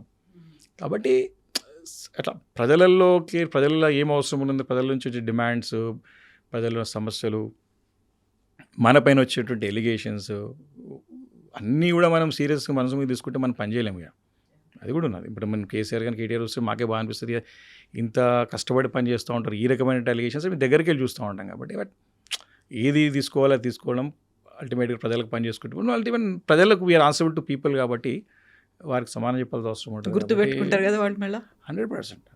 కాబట్టి ఈ ఎలిగేషన్స్, ఈ ఆరోపణలు ఇవన్నీ వస్తూ ఉంటాయి. ఇప్పుడు ఇట్లాంటి పెద్దవాళ్ళు వచ్చి బురద వెళ్ళినప్పుడు దానికి మనం సమానం చెప్పాల్సిన అవసరం ఉంటుంది. అంటే ఒక్కోసారి మేమైతే ఎక్కడ చెప్పలేదు, ఫస్ట్ టైం ఇదే క్లారిఫికేషన్స్, ఇక్కడ క్లారిఫికేషన్ చేయలేని అయితే ఎవరు వచ్చిపోయిన తర్వాత మాట్లాడాలంటే అసలు ఆ సబ్జెక్టే మాట్లాడాలి. ఎందుకంటే ఎవరు దాన్ని పట్టించుకోలేదు, మనం పట్టించుకొని చెప్పడం ఏంది దానికి. కొన్నిసార్లు ఏమైపోతుందంటే అవతల ఎలిగేషన్ చేసిన కంటే మనమే దాన్ని పెద్దది చేస్తాం. ఓకే. కాబట్టి so there is nothing to discuss or talk about it. ఏం లేదు కదా. ఓకే, ఏం లేదు కదా అని. పార్టీ ఫిరాయింపులకు సంబంధించి చూసుకుంటే మీరు కేసు ఫైల్ చేశారు, దానికోసం ఫైట్ చేస్తూ ఉన్నారు. సో 8 మందికి సంబంధించి ఒక క్లీన్ చిట్ లాగా స్పీకర్ ఇచ్చారు. వెరీ రీసెంట్గా జగిత్యాల ఎమ్మెల్యే సంజయ్ చెప్తున్నటువంటి మాట, గతంలో కూడా ఈ మాట చెప్పారు, ఇప్పటికీ మేము పార్టీలోనే ఉన్నాం, బీఆర్ఎస్లోనే ఉన్నాం, పార్టీ ఫండ్ కింద ఎవ్రీ మంత్ మా దగ్గర నుంచి 5,000 వెళ్తోంది అనే మాట. సో మీరెందుకు తీసుకుంటున్నారు పార్టీ మారని చెప్పినప్పటికి కూడా? నేను అదే చెప్తా ఉన్నా. ఒకటి ఫస్ట్ క్లారిఫికేషన్ ఏంటంటే 5,000 అనేది ఎప్పుడో బంద్ అయిపోయింది. వాళ్ళ దగ్గర నుంచి తీసుకోవట్లేదు, ఎప్పుడో బంద్ అయిపోయింది. ఆ 10 మంది దగ్గర నేను ఇప్పుడు విప్ కదా, అఫీషియల్ విప్ కదా, ఎప్పుడో బంద్ అయిపోయింది. అది ఫస్ట్లో సంతకం పెట్టినప్పుడు ఆటోమేటెడ్ ఉంటుంది. అది ఎట్లయితే మనము ఈఎంఐ కట్ చేసుకుంటామో, ఎట్లయితే మనం శాలరీలో మనం ఏదైనా బిల్స్ కట్టాలనుకుంటామో మనం ఆటోమేటెడ్ పెట్టుకుంటాం. అది స్టార్టింగ్లో ఆటోమేటెడ్గా పెట్టేసి ఫస్ట్ శాలరీ ఇవ్వడంగానే వచ్చేది. ఒక 6 months 8 months వచ్చింది. తర్వాత 1 year బంద్ అయిపోయింది. అది అయితే నేనేం చెప్తానంటే ఈరోజు సంజయ్ గారు కానివ్వండి, ఇతరులు చెప్తుంటే అలిగేషన్స్ ఇప్పటికి కూడా కట్ అవుతున్నాయి. దానికి వివరణ ఏంటంటే రేవంత్ రెడ్డి గారు ముఖ్యమంత్రి గారికి వెళ్ళి తీసుకుంటే కింది వారు కూడా అబద్ధాలని చెప్పి నిజమని ప్రజలు నమ్మించే ప్రయత్నం చేస్తున్నారు, ప్రజలను మోసం చేస్తుండడానికి ఇది ఒక ఉదాహరణ. సంజయ్ గారు ఇప్పుడు 5,000 కట్ అవుతలేని తీసుకొని చూపిస్తే రాజీనామా చేస్తారా? ఈ షుడ్ రిజైన్. మనం ఛాలెంజ్ చేస్తాం, అడిగినప్పుడు మనం అడిగి నేమే బాబు కట్ అవుతలే కదా, నిజంగా కట్ అవుతున్నట్టయితే నేను రిజైన్ చేస్తాను, కరెక్ట్గా మనం అయితే ఆయన రిజైన్ చేస్తాడా? మరి ఇష్యూ రిజైన్ కదా. కాబట్టి ఈ రకమైనటువంటి అబద్ధాలు అంటే ఎంత దిగజారిపోయాయి అంటే ఒకటి కాదు రెండు కాదు, అసలు ఎన్ని అంటే అసలు ఒకటి కాదు రెండు కాదు చూస్తుంటే అసలు ఈ పదవిలోండి ఎందుకు ఇట్లా మాట్లాడతారు, అసలు ప్రజలు ఏమనుకోపో మనకైతే అంతరాత్మ మీద ఒప్పుకోదు కదా. రాత్రి పడుకునేటప్పుడు అరే నేను ఇంత అబద్ధం మాట్లాడినా, అరే కరెక్ట్ మాట్లాడినా అనుకుంటాం కదా. ఎన్ని ఉంటాయి, ఒకటి కాదు రెండు కాదు, అసలు ఆశ్చర్యం ఉంటుంది. రుణమాఫీ విషయం అంటే ఫస్ట్ నాకు ఎక్స్పీరియన్స్ అయింది. మేడ్చల్ మా ఒక జిల్లాలో గట్కేసర్ అనే మండలం ఉన్నది, ఒక్కరికి కూడా కాలేదు. నేను అసెంబ్లీలో చెప్పిన పదే నువ్వు ఏమంటే చేయకపోతే టెక్నికల్ ఫాల్ట్ అంటే సరిదిద్దండి, ప్రయత్నం చేస్తే మేము ఇంతమందికి చేసినావు చేయను సంగతి చెప్పంటే చెప్పరు. ఒక్కరికి కూడా కాదా అండి. మా దగ్గర బోరంపేట ఉన్నది, వ్యవసాయ సహకార సంఘం ఉన్నది. అవుట్ ఆఫ్ 600 వాడు ఉంటారు, 13 మందికే అయింది. ఇది ఒప్పుకోరే, నిన్న కూడా ముఖ్యమంత్రి గారు ఎంత దిగారు, నేను రుణమాఫీ చేసేసినామని చెప్తాడు. అరే చేసేసినావు కదా, ఎవరు చేయలేవు బాబు, నువ్వు సగం మందికి చేయలేదని చెప్పేసి అంటే ఒప్పుకోడు. అంటే దాని గురించి చర్చ లేదు, నాకు వచ్చింది చేసినా అయిపోయింది. ఎంత అసలు ఇంకోటి అసెంబ్లీలో అసలు మాకు అసలు ఈయన ఎట్లా మాట్లాడతాడు, ఎందుకు మాట్లాడతాడు అర్థమే కాదు అసలు. సినిమా టికెట్లు విషయంలో నేను అంటే ఎగ్జాంపుల్ చెప్తున్నా, ఒకటి వ్యూవర్షిప్ అందరికీ కామన్ సబ్జెక్ట్ కూడా అర్థమవుతుంది. నేను సస్తే కానీ నేను ఈ సీట్లు ఉన్నంత వరకు కూడా నేను సినిమా టికెట్ రేట్లు పెంచను అన్నాడు. ప్రీమియర్ షోలు ఉండవు అనేది అన్నారు. 3 భాషల్లో చెప్పిండు. అక్కడ ఎంఐఎం సభ్యులు ఉంటే వాళ్ళకి తెలుగు అర్థం కాదని చెప్పేసి ఇంగ్లీష్ హిందీ కూడా చెప్తాడు. ఆశ్చర్యం కలుగుతుంది. పెంచను అంటాడు. ఇప్పుడు ఎంత ఫనీ ఉంటుంది, మన పెంచినా లేదా అంటే ఎంత అబద్ధ. కోమటిరెడ్డి వెంకటరెడ్డి గారు సంబంధిత శాఖ మంత్రి ఆయన అడితే నాకు తెలియకుండానే ఫైల్ పోయిందని ఆయన అంటాడు. ఆయన బాధ, ఆయన స్టోరీ మనం చూసినాం, అంత కూడా ఎపిసోడ్ అంతా చూసినాం. ఇలా ఎగ్జాంపుల్స్ ఎట్లా నంబర్ ఆఫ్ ఎగ్జాంపుల్స్ ఉన్నాయి అసలు. ఇంకోటి ఏం చెప్పిండు, నేను పోతే ట్రాఫిక్ వద్దు, నేను వెళ్ళిపోవాలి, ట్రాఫిక్ ఫ్లో కావాలంటాడు. జూబ్లీస్ బంజారాస్ మొత్తం జామ్ అవుతుంది ట్రాఫిక్ ఆయన గురించే. అని ఎందుకు, నేను అధికారం రాకముందు సంగతి చెప్తున్నాను, వచ్చిన సంగతి వచ్చిన తర్వాత ఆయన బాధ్యత గల పదవిలో వచ్చిన తర్వాత వచ్చిన విషయం చెప్తున్నా నేను. ఎంత అంటే ఎవరు ఏమనుకుంటున్నారో అనే విషయం తెలియకుండా ఇంత పచ్చి అబద్ధాలు ఒక ముఖ్యమంత్రి అంత బాధ్యత గల పదవిలో ఉండి మాట్లాడుతుంటే అరే ఏమనుకుంటారో అనే ఒక చిన్న అంటే ఒక మనకంటూ మనకు కాన్షియస్ ఉంటుంది కదా. అరే ఎందుకు ఈ రకంగా మాట్లాడతావు, ఎన్నోనే అట్లా మేము కొన్ని ఆశ్చర్యం అనిపిస్తుంది. మెట్రోది కూడా బ్రహ్మాండమైన మెట్రో, అది మనకి హైదరాబాద్ సిటీ ఇమేజ్ సంబంధించింది. మనకి ఎయిర్పోర్ట్ కనెక్టివిటీ చేస్తూ రాయదుర్గం నుంచి మంచి కనెక్టివిటీ క్యాన్సిల్ చేసేసిండే దాన్ని. అరే ఎందుకు అంటే దానికి సమానం ఉండదు. హైదరాబాద్ ఇంట్రెస్ట్లో అసలు దట్స్ వాట్ స్టేట్ ఇంట్రెస్ట్ లేదు కాబట్టి కేసీఆర్ గారి పేరు వస్తుంది, గతంలో ప్రభుత్వం చేసిన పనులు అన్నీ రద్దు చేయాలి అంటే మీరు అన్ని అవకతవకలతో చేశారు కాబట్టి దాన్ని సెటరైట్ చేయడానికి. నేనేమంటే ఇప్పుడు మన పదే మీరు అవకతవకలు అవుతుంటారు కాబట్టి నేను ఒక క్లారిటీ అడుగుతున్నా. మీరు కూడా క్లారిఫికేషన్ చేయాలి అవకతవకలను. మీరు కూడా ఫస్ట్ మీ డౌట్ క్లియర్ చేయాలి. నేను ఇప్పుడు మెట్రో ఇక్కడ నుంచి మన ఒక ఎయిర్పోర్ట్ కనెక్టివిటీ ఉన్నాయి, ఎయిర్పోర్ట్ మెట్రో రైల్ని ల్యాండ్ ఎక్విజిషన్ అవసరం లేదు, జస్ట్ మనం కన్స్ట్రక్ట్ చేస్తే అయిపోతుంది. దాదాపు నీకు సిటీ కాన్సన్ట్రేషన్ అంతా కూడా మీకు సౌత్ వెస్ట్ పార్ట్లో ఉంది. మనకి ఐటీ కంపెనీ దాదాపు 10 లక్షల మంది ఉద్యోగస్తులు డైరెక్ట్లీ ఇండైరెక్ట్లీ ఒక ఐటీ రిలేటెడ్ సెక్టర్లో పనిచేస్తూ ఉన్నారు. చాలా నీకు ఫ్లో ఉంటుంది అక్కడ. దాన్ని క్యాన్సిల్ చేయడానికి రీజన్ ఏంది? ఒకటి. రెండోది అవకతవకలన్న దాని మీద మేము 17,000 ఎకర్స్ ఫార్మా సిటీని చేయాలన్న మంచి సంకల్పంతో ప్రపంచంతో పోటీ పడాలి. ఎందుకంటే మనకి ఫార్మా క్యాపిటల్ ఆఫ్ ఇండియా ప్రపంచంలోనే మనము మన కోవిడ్ సమయంలో మనము టీకాలు అందించాం, వీ హ్యావ్ ప్రొవైడెడ్ వ్యాక్సినేషన్. అలాంటి ఒక సిటీని ఇంకా మనం నెక్స్ట్ లెవెల్ తీసుకుపోవాలి, లేకపోతే చైనాతోని మనం పోటీ పడాల్సిన అవసరం ఉంది. కాబట్టి ఇంత లార్జ్ స్కేల్లో ఒక మోడల్ చేస్తే దేశానికి ఒక మోడల్ అవుతుంది ఇది. ఇలాంటి ఫార్మాసిటీ అయితే మనం చేస్తే, క్లస్టర్ చేస్తే వేరే సిటీస్లో మళ్ళీ కేంద్ర ప్రభుత్వం దీన్ని ప్రోత్సహించి సబ్సిడీలు అందించి సహకరించి ఇంకా వేరే సిటీలో ఇంకా వేరే Capitals like how pharma capital అనుకోండి, నెక్స్ట్ ఇంకా వేరే రిలేటెడ్ ఇంజనీరింగ్ మ్యానుఫ్యాక్చరింగ్ సంబంధించినటువంటి ఇంకొక సిటీలో పెట్టవచ్చు అని ఒక మోడల్ తీసుకొచ్చి కేసీఆర్ గారు ఆలోచన చేసి తీసుకొచ్చినటువంటి ఒక ఫార్మాసిటీ స్థలాన్ని 17,000 ఎకర్స్. ఓకే, 17,000 ఎకర్స్లో నువ్వు ఫార్మాసిటీ క్యాన్సిల్ చేసి నీ యొక్క సొంతం రియల్ ఎస్టేట్ ఇన్సైడ్ ట్రేడింగ్ చేసుకోనికి దాన్ని ఇప్పుడు ఫోర్త్ సిటీ అని చెప్పి పేరు పెట్టుకున్నావు. ఆ జాగా ఎవరిది, ఎక్కడికి వెళ్ళి తీసుకొచ్చినారు, దానికి సమానం చెప్పాలా. కేసీఆర్ గారు ఆ రోజు 17,000 ఎకర్స్ అక్వైర్ చేసి పెట్టింది కరెక్ట్ కదా. ఇదే కాంగ్రెస్ పార్టీ నాయకులు అడ్డుపడ్డారు. స్థలాలు మేము వచ్చిన తర్వాత మేము వాపసు తీసుకొని రైతులకు ఇచ్చేస్తామని చెప్పి. ఈరోజు ఇచ్చిండ్రా? ఇవ్వకపోగా మళ్ళీ కేసీఆర్ గారి పని బురద చల్లడం. నువ్వు చేసేదే, నువ్వు షో నడిచేదే అంతా మేము చేసిన పనితోనే ఈరోజు నడిపించుకుంటున్న పని అంతా కూడా. ఈ ఫోర్త్ సిటీలో ఒకటి ముఖ్యమైన అంశం, ఈ 17,000 ఎకరాలలో కోర్టుకు వెళ్ళింది. ఇది ఫార్మాసిటీ గురించి ల్యాండ్ అక్వైర్ చేసినటువంటి స్థలం. ఇది వేరే అదర్ దాన్ ఇది రియల్ ఎస్టేట్ చేసానికి ప్రయత్నం చేస్తున్నారని చెప్తే మేము దీన్ని ఫార్మాసిటీ మారుస్తలేము, కోర్టుని తప్పుదో పట్టించడం. వీళ్ళు ఎంత వెన్నుతో పెట్టిన విద్య అయిపోయిందంటే ప్రజలని తప్పుదో పట్టించారు, ప్రజలు మోసం చేసినారు, అన్ని ఎన్నికలు మోసం చేస్తూనే వస్తున్నారు. ఇప్పుడు కూడా మళ్ళీ మున్సిపల్ ఎలక్షన్ మోసం చేస్తున్నారు.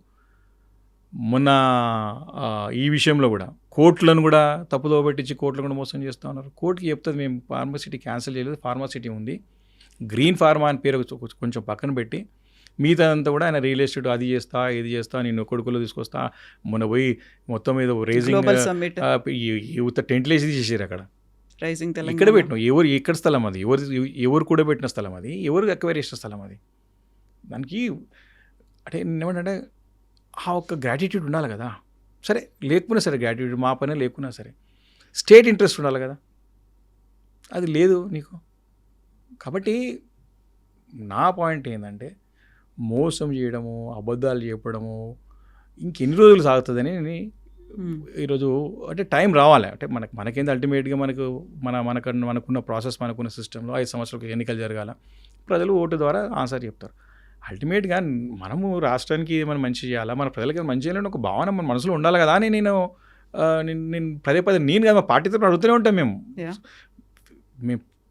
మేము state interest comes we are with you, మేము ఎంబడి ఉంటాం. నీకు అసలు ఎప్పుడు పేర్లు మార్చడము, కేసీఆర్ గారి చిన్నగా చేసి చూపెట్టడము, ఉద్యమాన్ని చిన్నగా చేసి చూపెట్టడం, తెలంగాణ రాష్ట్రమే తప్పుగా ఏర్పడుతున్న ఒక ప్రయత్నం చేయడము, ఇవన్నీ మంచిది కాదు. రాజకీయాలు అంతో ఇంత మంచిగానే మన హైదరాబాద్ కానీ తెలంగాణ రాష్ట్రంలో కలుషితం కాలేదు. ఇంకా కలుషితం చేసే ప్రయత్నం ఏ రకంగా చేస్తారో స్పష్టంగా కనబడుతున్నది. మేము సహనంతో ఉన్నాం. బికాస్ అల్టిమేట్ ప్రజలు బాగుండాలని కోరుకుంటాం, రాష్ట్రం బాగుండాలని కోరుకుంటాం. తాత్కాలికంగా ఒకరు వస్తుంటారు పోతుంటారు, కానీ భవిష్యత్తులో ఇలాంటి చేసిన వాళ్ళు తప్పుగా అంటే తప్పకుండా చరిత్రహీనులు మిగిలిపోతారు కదా. ఎవరైనా సరే ఎంతోమంది ముఖ్యమంత్రులు చేశారు, ఎంతోమంది మంత్రులు చేశారు, మంచి చేసిన వాళ్ళు మంచిగా ఉన్నారు, ఏం చేయని వాళ్ళు కూడా అట్లా ఉన్నారు, పాడే చేసిన వాళ్ళ పేర్లు అయితే ఉంటాయి కదా చరిత్రలా. కాబట్టి అట్లా మిగిలిపోతారు వీళ్ళు తప్ప రాష్ట్రాన్ని మొత్తము ఈరోజు నానా రకాలుగా ఇబ్బంది పెట్టి ప్రజల్ని మధ్యలో విద్వేషాలు రెచ్చగొట్టి లబ్ధి పొందాలనే ప్రయత్నము, ఆ రకమైనటువంటి పోలరైజ్ రాజకీయాలు చేయాలి, కుల రాజకీయాలు చేయాలనేది వాస్తవంగా మన గతంలో ఉమ్మడి రాష్ట్రంలో లేకుండే, తెలంగాణ రాష్ట్రంలో అయితే అసలే లేకుండా కేసీఆర్ వచ్చిన తర్వాత it was very wonderful state. ప్రజలు సంతోషంగా ఉన్నారు, అన్ని వర్గాల ప్రజలు. 10 సంవత్సరాలు మేము బ్రహ్మాండంగా ప్రజలకు సేవ చేసినాం, మంచి పేరు తెచ్చుకున్నాం. ఈ 2 సంవత్సరాలు కూడా మా పైన అపారమైన నమ్మకం, విశ్వాసం పెరిగింది. కేసీఆర్ గారు మాకు పదే చాలా మీటింగ్స్లో చెప్పేవారు, you should be empathetic with the people, ప్రజలతో ఎలా ఉండాలని చెప్తామండే. మాకు ఇప్పటికి గుర్తున్నది 2016లో legislative party meeting, MLAs meeting అయితే మీరు ఎమ్మెల్యే మాకు సపరేట్ ట్రైనింగ్ ఇచ్చాడు, మీరు ఏం అవసరం లేదు, మీరు ఇది ఫాలో కండి, మీరు జీవితంలో మీకు ఓటమి ఉండదు, జీవితంలో మీరు లీడర్గా స్థిరపడిపోతారని చెప్పినారు. మా వాడు ఇప్పటికి గుర్తుంది, 3సారి హైయెస్ట్ మేడతో గెలిచిన ఆ వర్డ్స్ ఇప్పటికీ మా మనసులో తిరుగుతూనే ఉంటుంది. ప్రతి మా అనుచరులకు కూడా అది చెప్తూనే ఉంటాము, మేము అది ఫాలో అవుతాం ఇప్పటికి కూడా. ఇంత బ్రహ్మాండంగా 2016లో మీరు ఎమ్మెల్యేలు అయినారు, ఫస్ట్ మీకు రావాల్సింది ఏంది, రాకపోవాల్సింది ఏంది, ఫస్ట్ మీకు అహంకారం రావద్దని చెప్పాడు, కళ్ళకి నెత్తికి ఎక్కువది మీకు అని చెప్పాడు. చాలా బాగా చెప్పాడు. ప్రజలు చెప్పేది మీరు వినాలి అని చెప్పాడు, తెలిసింది చెప్పినా వినాలి మీరు అని చెప్పాడు. ప్రజలు వచ్చినప్పుడు ప్రజలకి మీరు సామాన్యమైనటువంటి ఒక పౌరుడు కావచ్చు, ఉన్నతమైనటువంటి పదవులు ఉన్నటువంటి వ్యక్తి రావచ్చు, anybody, but treat him equally. మీరందరికీ మర్యాద ఎట్లయితే పెద్దవాడికి మర్యాద ఇస్తుందో చిన్నవాడు కూడా అదే మర్యాదతో మాట్లాడాలి. మీరు డైలీ కూలి నాలి పని చేసుకున్నవాడు కూడా నీ ఇంటి దగ్గరకు వస్తే ట్రీట్ దెమ్ ఈక్వల్. ఎస్, నువ్వు ఏంది మర్యాదగా మాట్లాడాలా. నీ డబ్బుకి, నువ్వు చేసిన అభివృద్ధికి, నువ్వు చేసే వెల్ఫేర్ స్కీమ్స్కి నీకు బానిస కాదు వారు, నువ్వు సేవకుడివి, అది గుర్తుపెట్టుకోవాలని చెప్పి చాలా అంటే చాలా బాగా అసలు ఒక 2-3 స్టేట్మెంట్లు ఉంటాయి. అయితే అది ఇప్పటికి కూడా ఎంపథెటిక్ ఉండాలని చెప్పి అసలు ఆ వర్డ్స్ ఒక 2-3 కూర్చోబెట్టి మాట్లాడాలా, చెప్పేది వినాలా, సావధానంగా వినాలా. ఇంకా గ్రామీణ వాతావరణం ఎమ్మెల్యే ఎట్లుండాలో కూడా చెప్పిండు, చాలా బాగా చెప్పిండు. ఆ session was a wonderful session.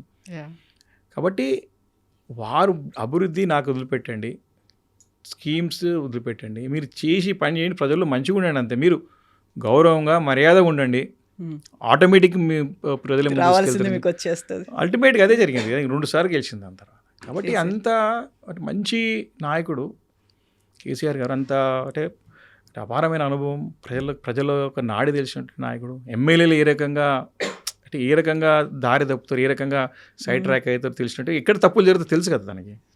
ఆ తప్పులు జరగకుండా మాకు ముందే ట్రైనింగ్ ఇచ్చి, క్లాసెస్ ఇచ్చి మాకు చెప్పినది still we remember it. Yeah. అంటే అదే మమ్మల్ని ముందుకు నడిపిస్తాం. So true. సో అందుకే మీకు ప్రతిసారి మెజారిటీ పెరుగుతూ వచ్చింది. లాస్ట్ టైం వచ్చినప్పుడు 86,000 ప్లస్ వచ్చింది కదా. యా, మళ్ళీ మనం కమింగ్ బ్యాక్ టు ఫిరాయింపులకు సంబంధించి చూస్తే సంజయ్ ఇప్పుడు నా దగ్గర నుంచి ఒక 5,000 వెళ్తోంది ఎవ్రీ మంత్ అన్నారు. ఇదే మాట ప్రతి ఒక్కరు చెప్పారు. సో స్పీకర్ మాత్రం he is giving that clean chit. అందరూ బీఆర్ఎస్ ఎమ్మెల్యేలు అన్నారు. ఇంకా ఇద్దరిది మాత్రమే ఉంది, దానం నాగేందర్ అండ్ కడియం శ్రీహరిది ఉంది.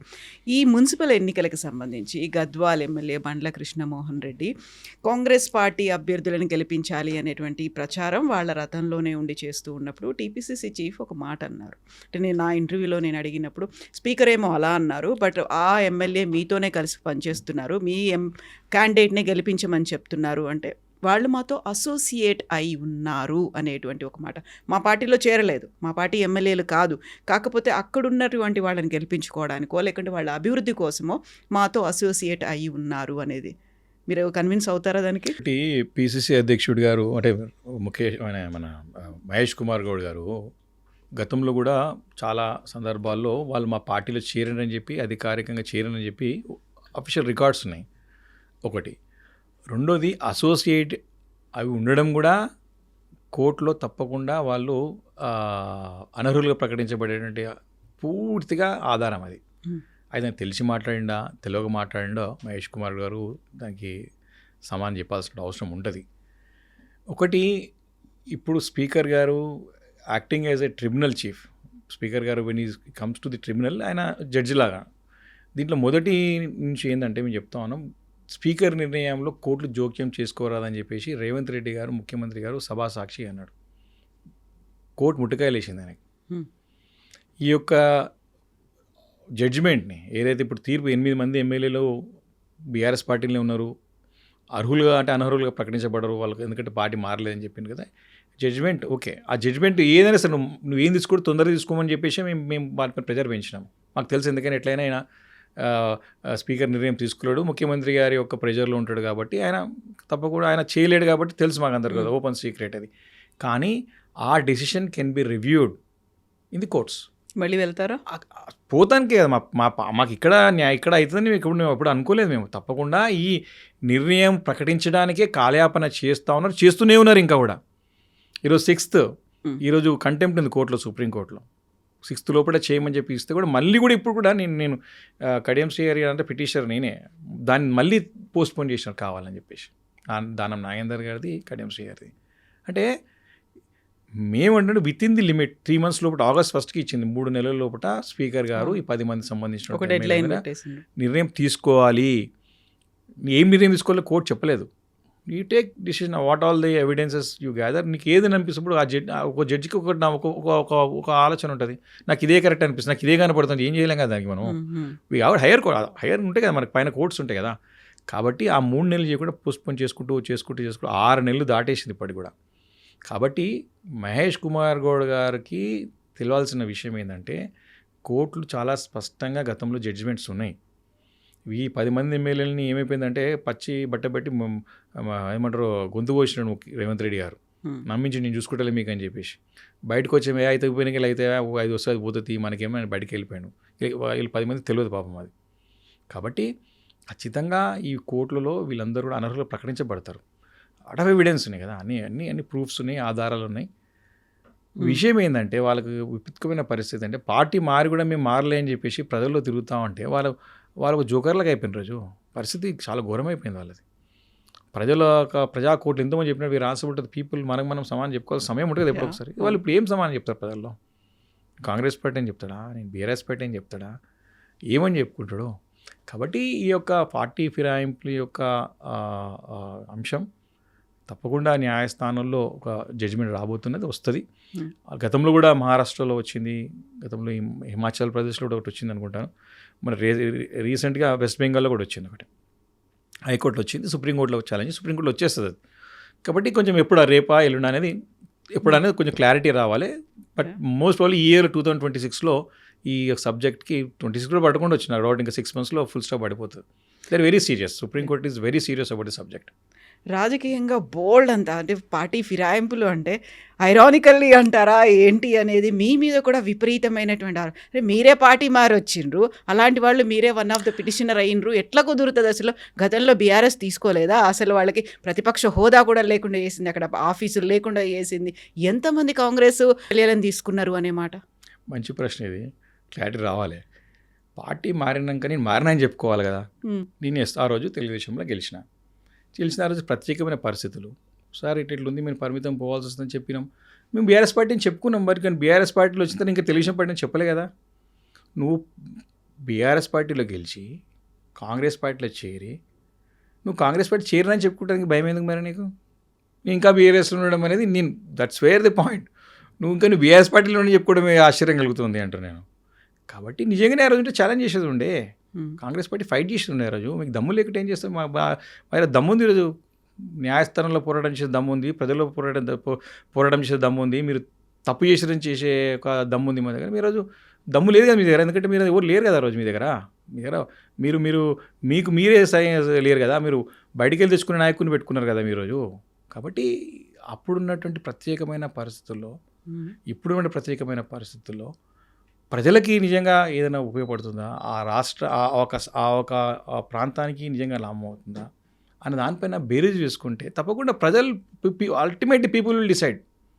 దాని తర్వాత నేను 2 సార్లు మెజార్టీ డబుల్ మెజార్టీ చేసినట్టే పీపుల్ ఆర్ విత్ మీ. నేను తీసుకున్న నిర్ణయానికి వాళ్ళు నన్ను ప్రోత్సహించారు, నా ఎమ్మడి ఉన్నారు, నన్ను ముందు నడిపించినారు. యాక్సెప్టెన్సీ అనేది ముందుకు నడిపిస్తున్నారు కదా, ఇంకా ప్రోత్సహిస్తున్నారు. నేను ఏమంటే ఈరోజు మీరు పార్టీ మారినాక నేను పార్టీ మారినని చెప్పుకోవడానికి ఎందుకు భయం మీకు? నిజంగానే నేను బీఆర్ఎస్ పార్టీలో నేను ఉన్నాను అంటే నువ్వు బీఆర్ఎస్ పార్టీ మీటింగ్ రా, కాంగ్రెస్ పద్ధతులు పెట్టాయి. నువ్వు కాంగ్రెస్ పార్టీ కాండ ఒప్పుకొని గాంధీ భవన్ పోకుండా నేను ఇంకా బీఆర్ఎస్ పార్టీలో చెప్తే నాకు గర్కా నాకు అట్కా వీళ్ళ పనే. రేపు పొద్దున అల్టిమేట్గా అసలు సమయం వచ్చిన తర్వాత ఎలక్షన్స్ వచ్చిన తర్వాత పరిస్థితి ఏంది? అప్పుడున్న పరిస్థితుల్లో వాళ్ళకి అర్థమవుతుంది అంటే నమ్మి మోసపోయినారని స్పష్టంగా అర్థమవుతున్నది. ముఖ్యమంత్రి గారికి రేవంత్ రెడ్డి గారిని ఉన్నా మీకు చూసుకుంటా అని చెప్పిండు, కానీ చూసుకునే పరిస్థితి లేదు. మొన్న కడియం శ్రీహరి గారు అడ్వకేట్ కూడా వచ్చిన తర్వాత నాకు 45 days అయింది మేము కౌంటర్ అఫిడవిట్ ఫైల్ చేసి. అఫిడవిట్ తీసుకుంటాక అడ్వకేట్ లేడు వాళ్ళకి. మళ్ళీ రేవంత్ రెడ్డి గారు అపాయింట్మెంట్ చేస్తే ఆ అడ్వకేట్ వచ్చి ఈరోజు వచ్చినా నాకు టైం ఇవ్వండి అని చెప్పి అడిగాను. ఏం చేస్తారు స్పీకర్, టైం ఇచ్చాను. అంటే అంత ఉదాసీనంగా, అంత నిర్లక్ష్య వైఖరి ధోరణితో ఏమైపోతుంది అనే ఆలోచన. అంటే వారికి ఎవరిని అడగాల? ఆయనకైనా డిఫెండింగ్ చేసుకునే పరిస్థితులు లేడు, ఆయన కదా 8 సభ్యులు లేరు. కాబట్టి పార్టీ ఫిరాయింపులు అనేది తప్పకుండా రాబోయే ఒక 4-5 నెలల్లో 6 నెలలు ఫుల్ స్టాప్ పడుతుంది. ఖచ్చితంగా వీళ్ళంతా అనర్హులుగా ప్రకటించబడతారు. ఉప ఎన్నికలు వస్తాయి, తప్పకుండా ఉప ఎన్నికలు వస్తాయి. 10కి 100% ఉప ఎన్నికలు వస్తాయి. వారికి ఖాయం. దానికి కూడా ఏమంటే గెలిచాడు పోతాడులే ఆయన కూడా డిసైడ్ అయ్యి ఉన్నాడు. ఇవన్నీ ఉన్నాయి రాజకీయంగా వాడుకో. ఇప్పుడు క్రెడిబిలిటీ ఉన్న నాయకుని దగ్గర పోతే వేరుంటుంది, లేని నాయకుని దగ్గర ఏముంటుందని తెలుస్తుంది కదా. సో ఇప్పుడు కాన్ఫిడెంట్గా ఉన్నారు, ఒకవేళ 10కి 10 అయ్యాయి అనుకుంటే మీకు వచ్చేస్తాయా బీఆర్ఎస్కి? 100% మాకు నమ్మకం ఉంది, విశ్వాసం ఉంది. 10 రావాలని ఫైట్ చేస్తాం మేము, 10 రావాలని కొట్లాడతాం మేము. ప్రజలని ultimate what people will decide. But మేము 10 రావాలని ఫైట్ చేస్తాం, తప్పకుండా ఫైట్ చేస్తాం. మన క్యాండిడేట్స్ ఉన్నారు, రెడీ ఉన్నారు. దాంట్లో 2-4 కింద మీద 50-50 ఉన్నారు, ఆగమా ఉన్నారు. రకరకాలైనటువంటి పరిస్థితులు బట్టి ఎట్లుంటుందో చూస్తాం కదా రోజు. సో ఇప్పుడు ఇంట్రెస్టింగ్ థింగ్ ఈజ్, ఇప్పుడు మీరు ఎవరి మీద అయితే ఫైట్ చేస్తున్నారో, సీఎం రేవంత్ రెడ్డి కావచ్చు, ఇప్పుడు ఉన్నటువంటి కడియం శ్రీహరి గారు కావచ్చు, మీరందరూ ఒకే పార్టీలో ఉన్నవాళ్ళు. ఆ తర్వాత మళ్ళీ పార్టీ మారారు, ముగ్గురు పార్టీ మారిన వాళ్ళే. సో ఈ ఫైటింగ్ అనేది ఎట్లా అనిపిస్తుంది చూస్తున్నప్పుడు? ఒక పొలిటికల్గా చూస్తారా, పర్సనల్గా చూస్తారా? ఇంట్రెస్టింగ్గా అంశంగా కనిపిస్తుందా? అంటే దీంట్లో ఒక 2-3 అంశాలు ఉన్నాయి. ఇంట్రెస్టింగ్ సబ్జెక్ట్ ఇది. ఇప్పుడు ఏముంటుందంటే పొలిటికల్ సబ్జెక్ట్స్ పొలిటికల్గా చూడాల్సి వస్తుంది, పొలిటికల్ని చూస్తాం. అంటే పర్సనల్గా పర్సనల్ కూడా చూడాల్సి వస్తుంది కొన్ని అంశాలు. కొన్ని అంటే వ్యక్తిగతంగా దూషణలు, వ్యక్తిగతంగా టార్గెట్ అనేది ఎవరికైనా మనకి యాక్సెప్టెన్స్ అంటే చెప్తున్న సహజంగా మనకి ఎవరు కూడా అంటే కొన్ని అంటే అసహించుకునే విధంగా ఉండొద్దని నాకు అల్టిమేట్గా పడేది. అంటే షుడ్ బి డిస్గస్టింగ్. అంటే అట్లీస్ట్ మీరు ప్రశ్న అడిగింది కాబట్టి కేసీఆర్ గారు ముఖ్యమంత్రి ఉన్న రోజులు సరే ఏ పార్టీ వెళ్ళినా సరే కేసీఆర్ కలవాలి, కేసీఆర్తో మాట్లాడాలని చెప్పి ప్రయత్నం చేస్తామండి. ఆయన కూడా నా అపోజిషన్ పార్టీలు కలిస్తే వాళ్ళకి నేను అడిగితే Jana Reddy garu have very good relation with Jana Reddy garu. అంటే ఆయన అపోజిషన్ లీడర్ ఉన్నప్పుడు కూడా ఆయన అడిగితే పెద్దలు జానారెడ్డి గారు ఇచ్చిన మాట రెస్పెక్ట్ ఇవ్వాలి కాబట్టి కేసీఆర్ గారు he's to accept his words. వారు కూడా వీరితో ఏకీభవిస్తూ ఉండే, కొన్ని సందర్భంలో డిఫర్ అవుతూ ఉండే, కొన్ని సందర్భంలో తప్పులు ఎత్తి చూపుతూ ఉండే. అంటే ఆ రకమైన రాజకీయాలు ఉన్నప్పుడు మనకు గౌరవం ఏర్పడుతుంది. ఇప్పుడు జానారెడ్డి గారు అంటే I got some respect for him. ఎందుకంటే ఆయన ఫస్ట్ అసెంబ్లీ సెషన్స్లో మాకు బడ్జెట్ అంటే ఏంది అవన్నీ ఆయన స్పీచ్ ఇన్న తర్వాతనే మాకు అర్థమైంది. అంటే అపోజిషన్ ఉన్నప్పుడే వీ కెన్ అన్ని పాయింట్స్ ఎత్తుతారు కాబట్టి మాకు చాలా ఎగ్జాక్ట్గా అర్థమైంది. కాబట్టి అట్లా ఒక రకమైనటువంటి ఒక రిలేషన్ ఉన్నప్పుడు మనకి we got that cordial relation ఉంటుంది, గౌరవం పెరుగుతుంది. అంటే లోపల కూడా గౌరవం పెరగాలి కదా. ఒక్కోసారి మన దగ్గర మిత్రుడైనా సరే ఇట్లా దిగజారి అసహించుకునే విధంగా చేస్తుంటే వీ ఫీల్ అంటే మనకు అరే ఇట్లా దిగజారిపోయిన ఒక ఫీలింగ్ వస్తుంది మనకు వ్యక్తిగతంగా కూడా. కాబట్టి ఈరోజు జరుగుతున్నటువంటి పరిణామాలు అనుకోండి, ఈరోజు జరుగుతున్నటువంటి రాజకీయాలు అనుకోండి, టోటలీ అన్యాక్సెప్టబుల్. అవి నిజంగా కూడా అంటే ఒక హోదా ఎవరున్నా సరే, గతంలో వైఎస్ రాజశేఖర రెడ్డి గారు ఉండే, చంద్రబాబు నాయుడు గారు ఉండే ఉమ్మడి రాష్ట్రంలో అప్పుడు మంచి రాజకీయాలు నడిచినాయి. సరే ఎంత ఏదో కొన్ని అక్కడ కొంచెం చోట్ల ఉండొచ్చు ఫ్యాక్షన్ రాజకీయాలు, కానీ బట్ చంద్రబాబు నాయుడు గారు ముఖ్యమంత్రి ఉన్నప్పుడు, రాజశేఖర రెడ్డి గారు ముఖ్యమంత్రి ఉన్నప్పుడు they to have a very good relationship. Opposition వెళ్ళినా సరే పని చేయడం, మాట్లాడడం, వాళ్ళు గౌరవించడం జరుగుతూ ఉండే. కాబట్టి ఇప్పుడు కనపడతలేదు. పోయినా ఎప్పుడు కూడా ముఖ్యమంత్రి రేవంత్ రెడ్డి గారి పరిస్థితి ఎట్లా అయిపోయిందంటే ఎప్పుడు టెన్షన్లే కనపడుతున్నాడు ఆయన. ఇప్పుడు ఫుట్బాల్ ఆడినప్పుడు జర నవ్విండు తప్ప ఎప్పుడైనా ముఖంలో నవ్వు చిరునవ్వు పోయింది అంటే ఆయన ముఖంలో పోయిందనిపిస్తుంది. ఎప్పుడు ఆ ద్వేషము, ఆ కోపము ఎక్కువ అయిపోయిందేమో అనిపిస్తున్నది. ఇప్పుడు హార్వర్డ్ యూనివర్సిటీకి వెళ్ళొచ్చిన తర్వాత కూడా ఆ సంతోషం కనిపించలేదా? ఏది వస్తూనే మళ్ళీ బూతులు స్టార్ట్ చేసిండు. మళ్ళీ రాగానే మళ్ళీ బూతుల పరవ పెట్టుకున్నాడు. ఒకటి చదువుతో పాటు రాదు కదా సంస్కారం అనేది. You should be inbuilt. మనం should try to transform our selfs. మనం మార్చుకోవాలి. మనకి ఎట్లా ఉండాలి, హుందాగా ఉండాలి కదా. బట్ ఒక పదవిలో ఒక ఎమ్మెల్యేగా ఉంటేనే, ఒక సర్పంచ్ ఉంటేనే దే ట్రై టు బీ మంచి హుందా ఉండాలని ప్రయత్నం చేస్తారు. మంచిగా ఏమంటారంటే ఒక మెజెస్టిక్ ఉంటే మంచిగా ఉండాలని కోరుకోవాలి కదా. రెస్పెక్ట్ అట్లనే వస్తుంది కదా. గౌరవం అనేది మనం ఇచ్చిపుచ్చుకోవడంలో ఉంటుంది, మన సైడ్ నుంచి రాదు. నేను పదవి ఎక్కినా కదా, అందరూ వచ్చి నాకు బానిసలు కావాలి, అందరూ వచ్చి నాకు దాసోహం వాళ్ళు, అందరూ వచ్చి అయ్యో సార్ అని నడదు కదా. మనం రెస్పెక్ట్ ఇస్తేనే రెస్పెక్ట్ ఇస్తాడు. నేను ఎమ్మెల్యే అంటే నువ్వు ఎవరైనా ఎమ్మెల్యే అంటారు అంతే కదా. నేను ఇంటికైతే అంటే పోయా అంటారు మనం రెస్పెక్ట్ ఇవ్వకపోతే. ఇప్పుడు ముఖ్యమంత్రి పరిస్థితి అంతే. ఇప్పుడు ఆయన రెస్పెక్ట్ ఇచ్చినప్పుడే హీల్ గెట్ దట్ బ్యాక్. కానీ లేకుండా అంటే పర్సనల్గా ఐ స్ట్రాంగ్లీ ఖండం అంటే పొలిటికల్గా కూడా నేను ఖండిస్తాను. వ్యక్తిగతంగా కూడా ఇది మంచి పద్ధతి కాదు, మంచి సాంప్రదాయం కాదు. గతంలో ఎప్పుడు లేదు మన దగ్గర ఎప్పుడు కూడా. మనం చూసినట్టయితే ఉమ్మడి రాష్ట్రంలో కానివ్వండి, ఇప్పుడున్న రాజకీయాలు అసలు రాజకీయంగా ఎన్నైనా ఎత్తుగడ్డలు వేసుకోవచ్చు, ఎత్తుకుపై ఎత్తేసుకోవచ్చు. రాజకీయంగా ప్రత్యర్థి విధంగా చూసుకోవచ్చు, కానీ శత్రువులాగా చూడడం అనేది మంచిది కాదు. షుడ్ బి లైక్ కంటెండర్ అంటే లైక్ ప్రత్యర్థిలాగా చూడాలి. Fight between the two eminent. మనకి పబ్లిక్ కూడా ఎంజాయ్ చేస్తారు దాన్ని.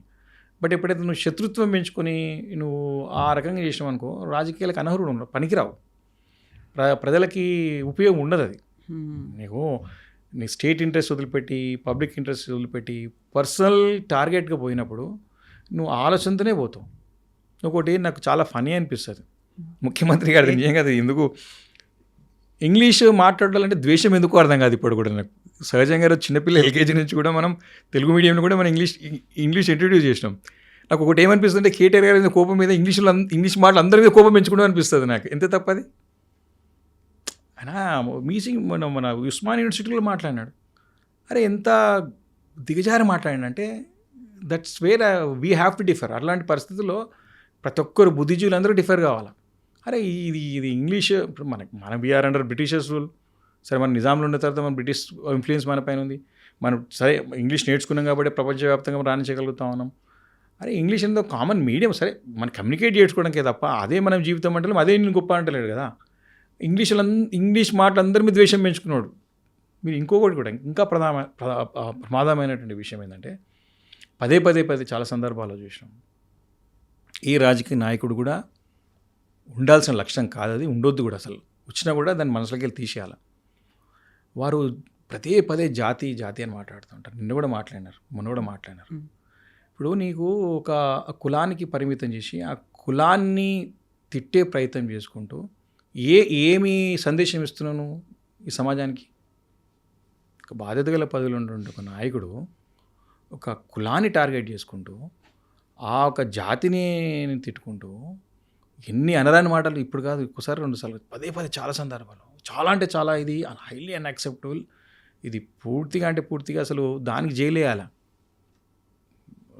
జైలేయాల అంటే నువ్వు సమాజాన్ని విడగొట్టే ప్రయత్నం చేస్తున్నావు కదా. నీ పార్టీలో లేరా విజయరామరావు గారు, లేరా జూపల్లి కృష్ణారావు గారు, లేరా మళ్ళీ ఇంకా మదన్ మోహన్ రావు గారు లేరా? వాళ్ళని వెలేస్తావా నువ్వు? దమ్ముందా నీకు?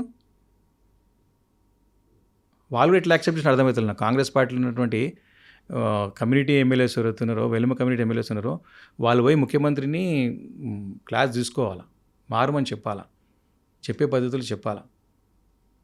అది ఇట్స్ టోటల్ ఎవరు ఏ కులమైనా ఏ జాతి అయినా సరే ఎవరైనా అట్లా మాట్లాడుతూ ముఖ్యమంత్రి మాట్లాడంటే ఇంకా అందరు కింద లెవెల్ అంతే మాట్లాడతారు కదా. అంటే మీ భాషను బట్టే వాళ్ళ భాష ఉంటుంది అని మీరు కూడా అలాగే మాట్లాడుతున్నారు కాబట్టి వాళ్ళు అనివార్యంగా ఆ భాష యూజ్ చేయాల్సినటువంటి పరిస్థితి. మేము ఎప్పుడు మాట్లాడలేదే. మేము ఎప్పుడు కూడా కుల వివక్ష అనేది ఎప్పుడు కూడా కులం కానీ మతం కానీ ప్రాంతం కూడా కేసీఆర్ గారు కూడా ఉద్యమం సమయంలో కూడా చాలా మంచి మాట, ప్రాంతాలుగా విడిపోయినా ప్రజలుగా కలిసి ఉందామని చెప్పి స్టేట్మెంట్ ఇచ్చిన నాయకుడు కేసీఆర్ గారు అండి. మీరు ఐ కాంట్ కంపేర్. నక్కకి నాగలోకానికి కొంత తేడా చెప్తున్నారు మీరు. మేము ఎప్పుడు కూడా విద్వేషపూరిత రాజకీయాలు ఎప్పుడు కూడా ప్రోత్సహించలేదు. అంత పెద్ద ఉద్యమం 13 సంవత్సరాలు నడిచినా ఒక రక్తం బొట్టు చెందకుండా అన్ని ప్రాంతాల ప్రజలు మన హైదరాబాద్ ఉంటారు, మేము మా నియోజకవర్గం కలిసిమెలిసి ఉండి ఆ రోజు చేసుకున్నామే తప్ప ఎప్పుడు కూడా ఈ రకమైన రాజకీయాలు లేదు అసలు. చాలా అంటే ఏమనిపిస్తుంది అంటే అది ఎటో దారి తీస్తుంది, మంచిది కాదు అది. మనకి జనరల్గా తెలంగాణ ప్రాంతంలో ముఖ్యంగా అందరూ కూడా అన్ని కులాలు కలిసిమెలిసి ఉంటారు.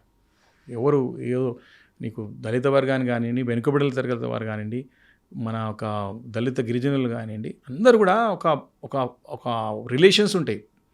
మామ, బావ, కాక, కొడుకు ఆ రిలేషన్తో మేము పెరిగిన వాళ్ళం. అట్లా హైదరాబాద్లో చదువుకుంటే అసలు ఒక స్థాయి వరకు కూడా ఎవరే కమ్యూనిటీ తెలియదు అసలు.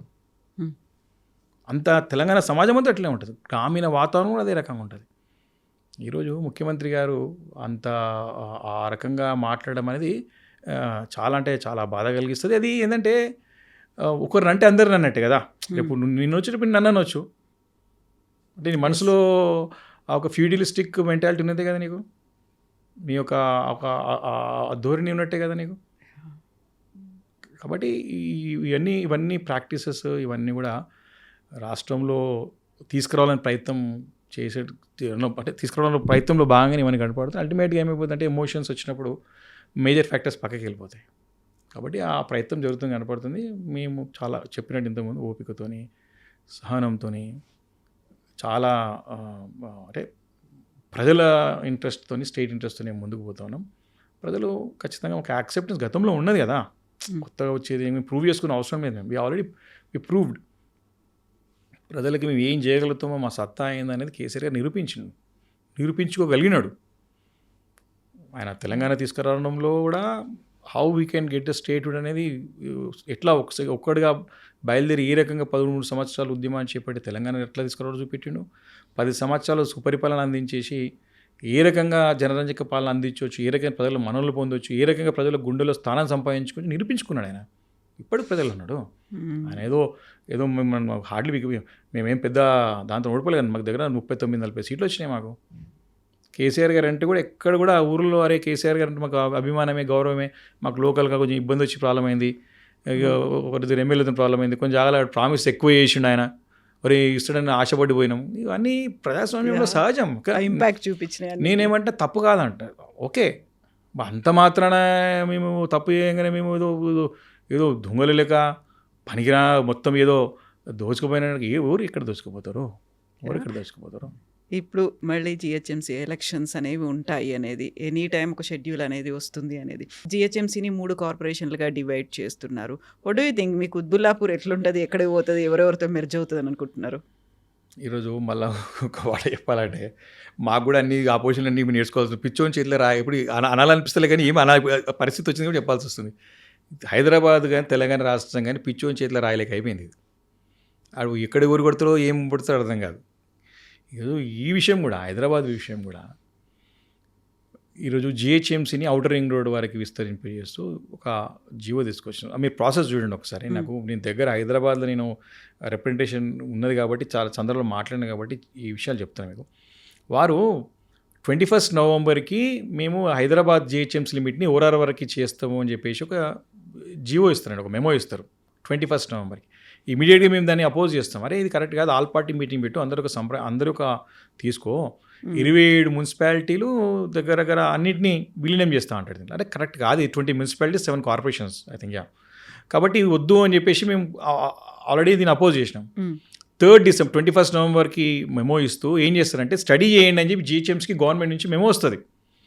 మీరు దీనిపైన స్టడీ చేసి దీని ఒక రిపోర్ట్ తయారు చేసి ఎగ్జామిన్ చేసి సాధ్యాసాధ్యాలు ఎట్లా ఉంటుంది, what are the proofs, what are the concepts చేయమని ఇస్తుంది ఒకటి. 3 డిసెంబర్కి గెజెట్ ఇచ్చేస్తాడు. 21 నవంబర్కి ఇది ఇచ్చి 3 డిసెంబర్కి హార్డ్లీ 10-12 డేస్లో ఏం చేస్తాడు, దాన్ని కలిపేస్తూ ఒక గెజెట్ నోటిఫికేషన్ ఇష్యూ చేసేస్తాడు. ఇది 625 square kilometres GHMC, now it extended till ORR limits 2000 square kilometres చేస్తూ ఒక 300 డివిజన్లు చేయాలని చెప్పేసి హార్డ్లీ ఏం టైం లేకుండా, ఏం స్టడీ లేకుండా, ఎవరు అభిప్రాయం తీసుకోకుండా, ఎవరు సంప్రదింప చేయకుండా, జిహెచ్ఎంసీలో తెలియకుండా నోటిఫికేషన్ ఇచ్చేస్తాడు. 8th డిసెంబర్ రోజు మళ్ళీ ఏం చేస్తాడంటే 300 డీలిమిటేషన్ అయిపోయిందని చెప్పేసి 8th డిసెంబర్ రోజు ప్రిలిమినరీ నోటిఫికేషన్ ఇస్తాడు. 8th 9th రోజు మళ్ళీ ఒక గెజెట్. దీని మీద మీరు అంటే డీలిమిటేషన్ అయిపోతుంది, అసలు మున్సిపాలిటీ కలపడమే తప్పురా నాయన అంటే కలపడం 300 డివిజన్లు కూడా అయిపోతుంది. అయిన తర్వాత నీకు 10th తారీఖు రోజు 9th తారీఖు 9th డిసెంబర్ రోజు set give the opinion, preliminary notification మీద అభిప్రాయాలు చెప్పంటాడు. మొత్తం కాంగ్రెస్ పార్టీ నాయకులు కూడా, పార్టీకి చెందిన వాళ్ళు, బీజేపీ అన్ని ఎంఐఎంతో పాటు దుమ్మెత్తి పోసినారు. ఎవరిని అడిగి చేసినారు అన్న, ఎవరిని ఎక్కడ కూర్చొని చేసినాం 300 డివిజన్ అంటే, మళ్ళీ హుటాహుటిన జిహెచ్ఎంసీ పెట్టి అందరు తిట్టినారు. మీరు అన్సైంటిఫిక్గా చేసినారు, ఎవరు అభిప్రాయాలు తీసుకోకుండా చేసినారు, ప్రజాపాలన అంటారు కానీ ప్రజాపాలన కదా రాచరిక పాలన కనపడతా ఉంది. అంటే ఇది ఆదేశం ఇస్తున్నావు కదా, నువ్వు అడుగుతలేవు కదా, ఇంత పెద్ద నగరాన్ని ఏం చేయాలనుకుంటున్నావు చెప్పాలి కదా. ఏం లేకుండా మళ్ళీ నీకు 25th డిసెంబర్ రోజు ఫైనల్ నోటిఫికేషన్ అయిపోతుంది.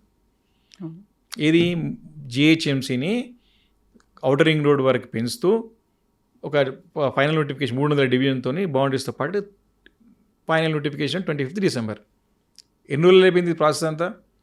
Hardly 1 month. 1 month లోపల ప్రొసీజర్ అంతా అయిపోతుందా? అది అయిపోయింది. ఇప్పుడు మీరు అడుగుతున్నారు 3 కార్పొరేషన్లు అవుతాయి అని చెప్పేసి. మీకు ఎవరు చెప్పినారు 3 కార్పొరేషన్లు అవుతాయి అని చెప్పి? అవే కదా వార్తలు వస్తున్నాయి, 3 అవుతాయి, వాటికి సంబంధించి షెడ్యూల్ వస్తుంది, ఇంక ఇప్పుడు షెడ్యూల్ రాలేదు. షెడ్యూల్ ఎక్కడ వస్తుంది అని వార్తలు వస్తున్నాయి తప్ప ఎక్కడ లేదా. లీకులు అంటే ముఖ్యమంత్రి కార్యాలయం లీకులు ఇస్తాడు ఆయన. రాజకీయమే లీకుల రాజకీయం, ఏం రాజకీయమో అర్థం కాదు. కానీ ఈ యొక్క February 10th జిహెచ్ఎంసీ టర్మ్ అయిపోతున్నారు. దాని లోపల చేయాలంటే అందరు అభిప్రాయాలు తీసుకోవాలి, దానికి ఒక ప్రొసీజర్ ఉంటుంది. దాన్ని దాటేయడానికి 10th February తర్వాత 3 కార్పొరేషన్ డిక్లేర్ చేస్తారని మేము కూడా వింటున్నాం. అవును, 3 కార్పొరేషన్ చేస్తున్నాం. ఎవరిని అడిగి చేస్తున్నావు? ఇది ఎవరు అభిప్రాయాలు తీసుకున్నావు? ఇది శాస్త్రీయ పద్ధతితో చేస్తున్నావా, లేకపోతే నీ ఇష్టం వచ్చినట్టు అధికారం ఉంది కదని అధికార మదంతో, అధికార అహంకారంతో నేను ఏం చేశాను నడుస్తుందని చెప్పి తీసుకుంటున్నావా? హైదరాబాద్ ప్రజలకు సమానం చెప్పాలను ఈరోజు ఇష్టానుసారంగా నీకు ఎట్లా లాభం అయితే అట్లా దీని వెనుక మరి దీని వెనుక ఏముందో అర్థమవుతలేదు తప్ప సంథింగ్ ఈజ్ దేర్. ఏముంది అనుకుంటున్నారు? సీక్రెట్గా దీన్ని మీరు చూడండి, ప్రతి సందర్భంలో దీన్ని సీక్రెట్గా పెడుతూనే వస్తున్నాడు. అంత ఎందుకు, అంత సీక్రెట్ అవసరం ఎందుకు నీకు? ఓపెన్ ట్రాన్స్పరెంట్ భయం ఎందుకు నీకు? చర్చించడానికి భయం ఎందుకు నీకు? నేను దీని వెనుక I don't know, we have to see ఏది బయటకు వస్తుందో చూడాలి. దీనికి సంథింగ్ ఈజ్ దేర్. వారికి ఏ రకంగా అంటే ప్రజలంటే గౌరవం లేదు, ప్రజలకు ఏం చేయాలని లేదు, ప్రజలంటే కూడా గౌరవం లేదు, ప్రజాస్వామ్యం నమ్మకం లేదు. ఏదో నాకు అధికారం వచ్చిందని ఇష్టం వచ్చినట్టు చేసుకుంటూ పోతాను. ఒకటే అల్టిమేట్గా 2 సంవత్సరాల నుంచి అది ఈ యొక్క పార్టీలో చూస్తుంది ఏంటంటే పెద్ద ఎత్తున డబ్బులు దండుకోవడం, ఢిల్లీకి మూటలు మోయడం, వీరు లెక్క చూసుకోవడం, వీళ్ళు మిగిల్చుకోవడం. కుక్కలు ఎంపిన విస్తరాకు లేక రాష్ట్రాన్ని తయారు చేసినారు. హైదరాబాద్ నగరంలో అదే రకంగా చేయబోతున్నారు. పంచుకోవడమే. మంత్రులు చూస్తున్నాం కదా, మంత్రుల మధ్య గొడవలు, మధ్య ఫైట్లు అని ఎందుకు చూస్తున్నాం? ఇవన్నీ కూడా ఇలా హైదరాబాద్కి కూడా ఏం కుంభకోణం దాగి ఉన్నదో, ఏం చేయబోతున్నారో, ఈ యొక్క కౌన్సిల్ బాడీస్ లేకుండా కూడా అంటే కొన్ని ఎంత సీక్రెసీ మెయింటైన్ చేస్తున్నారండి బయటపడకుండా. ఏం చేయబోతున్నారో, స్థలాలను ఏం చేయబోతున్నారో, దీంట్లో కార్పొరేషన్ రేపొద్దున ఇంత పెద్ద చేసిన తర్వాత, యూనిఫికేషన్ చేసిన తర్వాత 3 చేస్తా అంటే ఏ రకంగా చేస్తున్నావు, ఎందుకు చేస్తున్నావు? దాని వెనుక సైంటిఫిక్ రీజన్ ఏంది? నేను ప్రజలు అడిగినరా, నేను కోరినారా? నీ ఎలక్షన్లో మేనిఫెస్టోలో పెట్టినావా? నువ్వు ఎప్పుడైనా వాగ్దానం చేసిర్రా? లేక నీకే కలబడ్డదా? ఇవన్నీ ఫిబ్రవరి 10th రోజు అంత ఊహాగానాలే. ఇప్పుడు మీకు మీకు యూట్యూబ్లో మేము తెలియదు, అందరూ వార్తలు వస్తున్నాయి, ఈ వార్తల ద్వారా తెలుస్తుంది. ఇది కూడా వాళ్ళ ఆఫీస్లకి లీక్ ఇస్తారు, మాకు తెలుస్తుంది, మేము అడిగే లోపల అది ఏం లేదంటారు. మేము అడిగినాం 2 years బ్యాక్ 2025లో కూడా ఇదే యూనిఫికేషన్ ప్రాసెస్ స్టార్ట్ అయిందని చెప్పి మెమో ఉండేది. మెమో వచ్చి నేను అసెంబ్లీలో ఆన్ రికార్డ్ అడితే ఇదేం లేదని చెప్పినారు. అంత బ్లఫ్, అంత అంత తప్పుదో పట్టించడం అంటే అసెంబ్లీ సాక్షి కూడా అబద్ధం ఆడింది ప్రభుత్వం. యూనిఫికేషన్ చేసే ప్రయత్నం ఎందుకు చేస్తున్నారు? దీన్ని ఏమైనా మెమో చూపించేస్తే కూడా మెమో ఎక్కడ వచ్చినట్టుంది మీకు, అదేదో మెమో ఉన్నట్టుంది అని చెప్పేసి దాటేసినారు. ఈరోజు ఇప్పుడు ఈ జిహెచ్ఎంసీకి వాళ్ళ పార్టీ మేయర్కి తెలియదు, ఆ పార్టీ ఎమ్మెల్యేలకు తెలియదు, ఆ పార్టీ ఎమ్మెల్సీలకు తెలియదు, ఆ పార్టీ నాయకులు కూడా తెలియదు, except CM and his team office. ఎంత ఎంత దారుణం ఇది. నాట్ ఈవెన్ మంత్రివర్గం, ఈ మంత్రులు వాళ్ళకి ఏం తెలుసు? మంత్రి లేడు హైదరాబాద్ నగరానికి.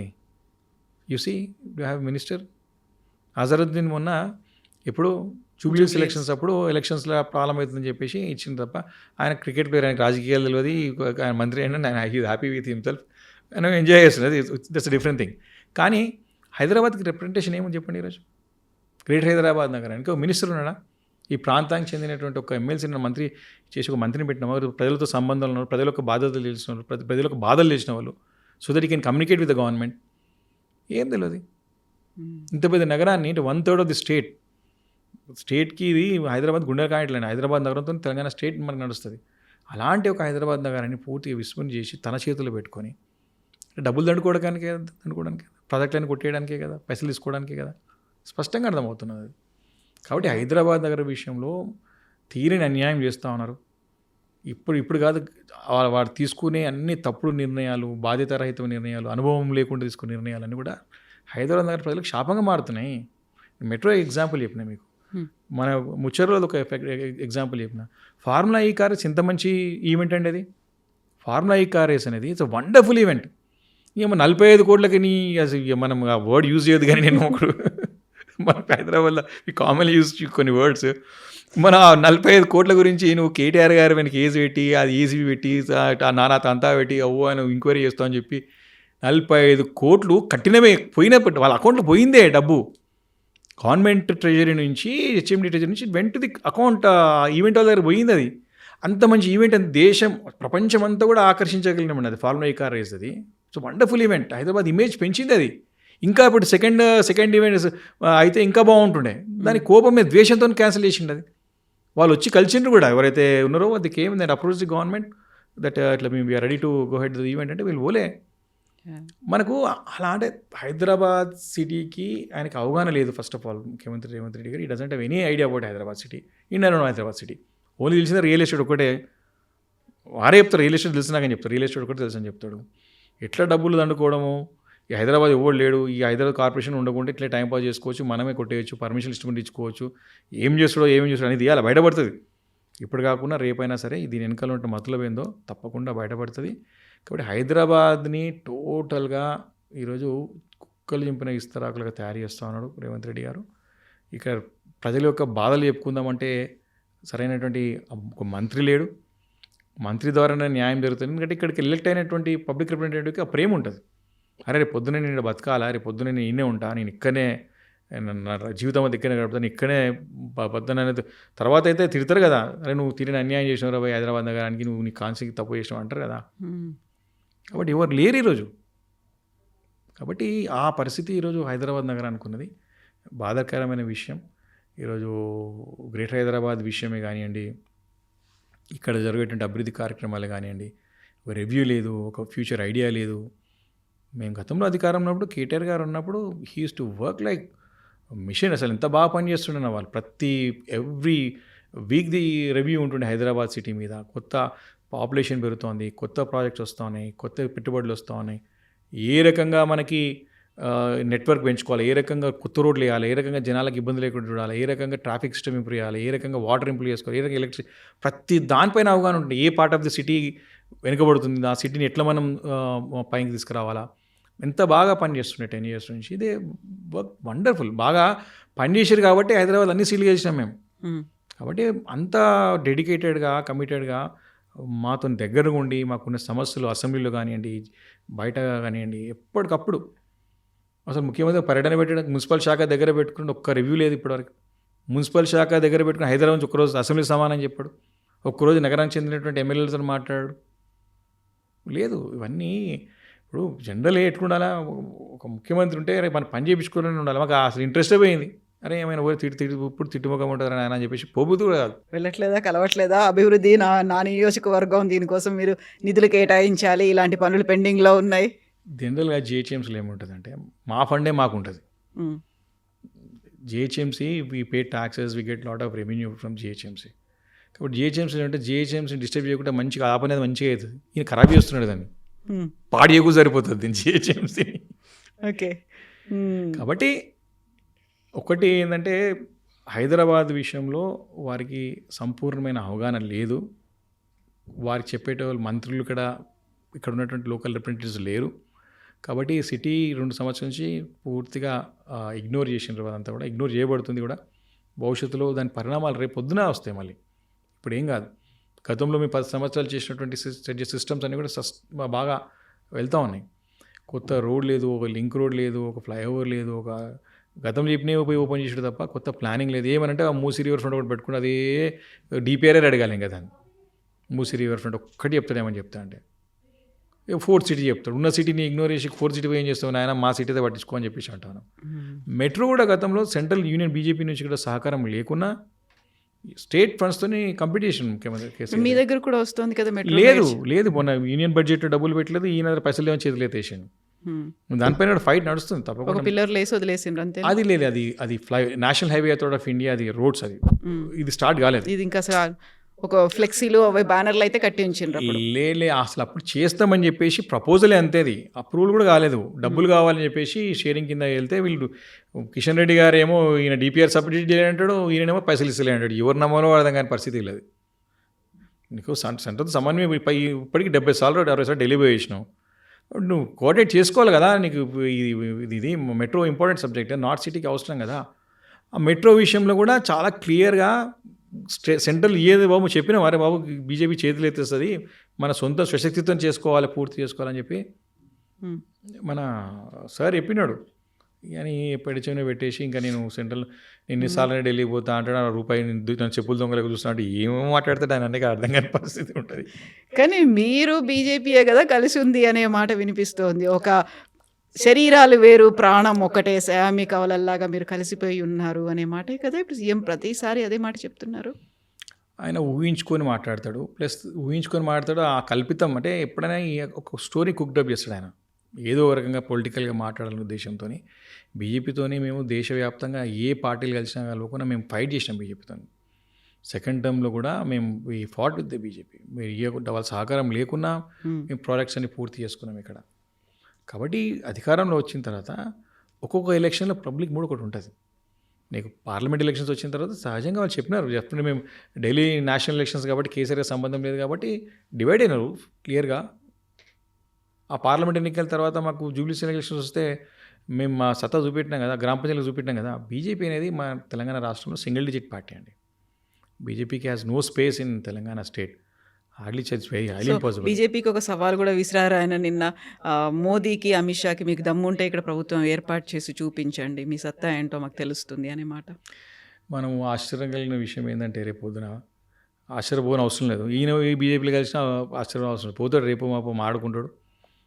ఆల్రెడీ అంటున్నారు ఇక్కడ కాంగ్రెస్ పార్టీ ఎట్లకెళ్ళి మునిగిపోయినావా, రాహుల్ గాంధీ నాయకత్వంలో ఇప్పటికి 3 రాష్ట్రాలే ఉన్నది, ఏమున్నా రీజనల్ పార్టీస్తోనే అక్కడ స్ట్రెంత్ ఉంది ఢిల్లీలో తప్ప కాంగ్రెస్ పార్టీని నమ్మే పరిస్థితి లేదు. కాబట్టి ఈయన ఎప్పుడు మూల చదువుకొని ఎప్పుడు బీజేపీలో పోతుండో తెలియని పరిస్థితి.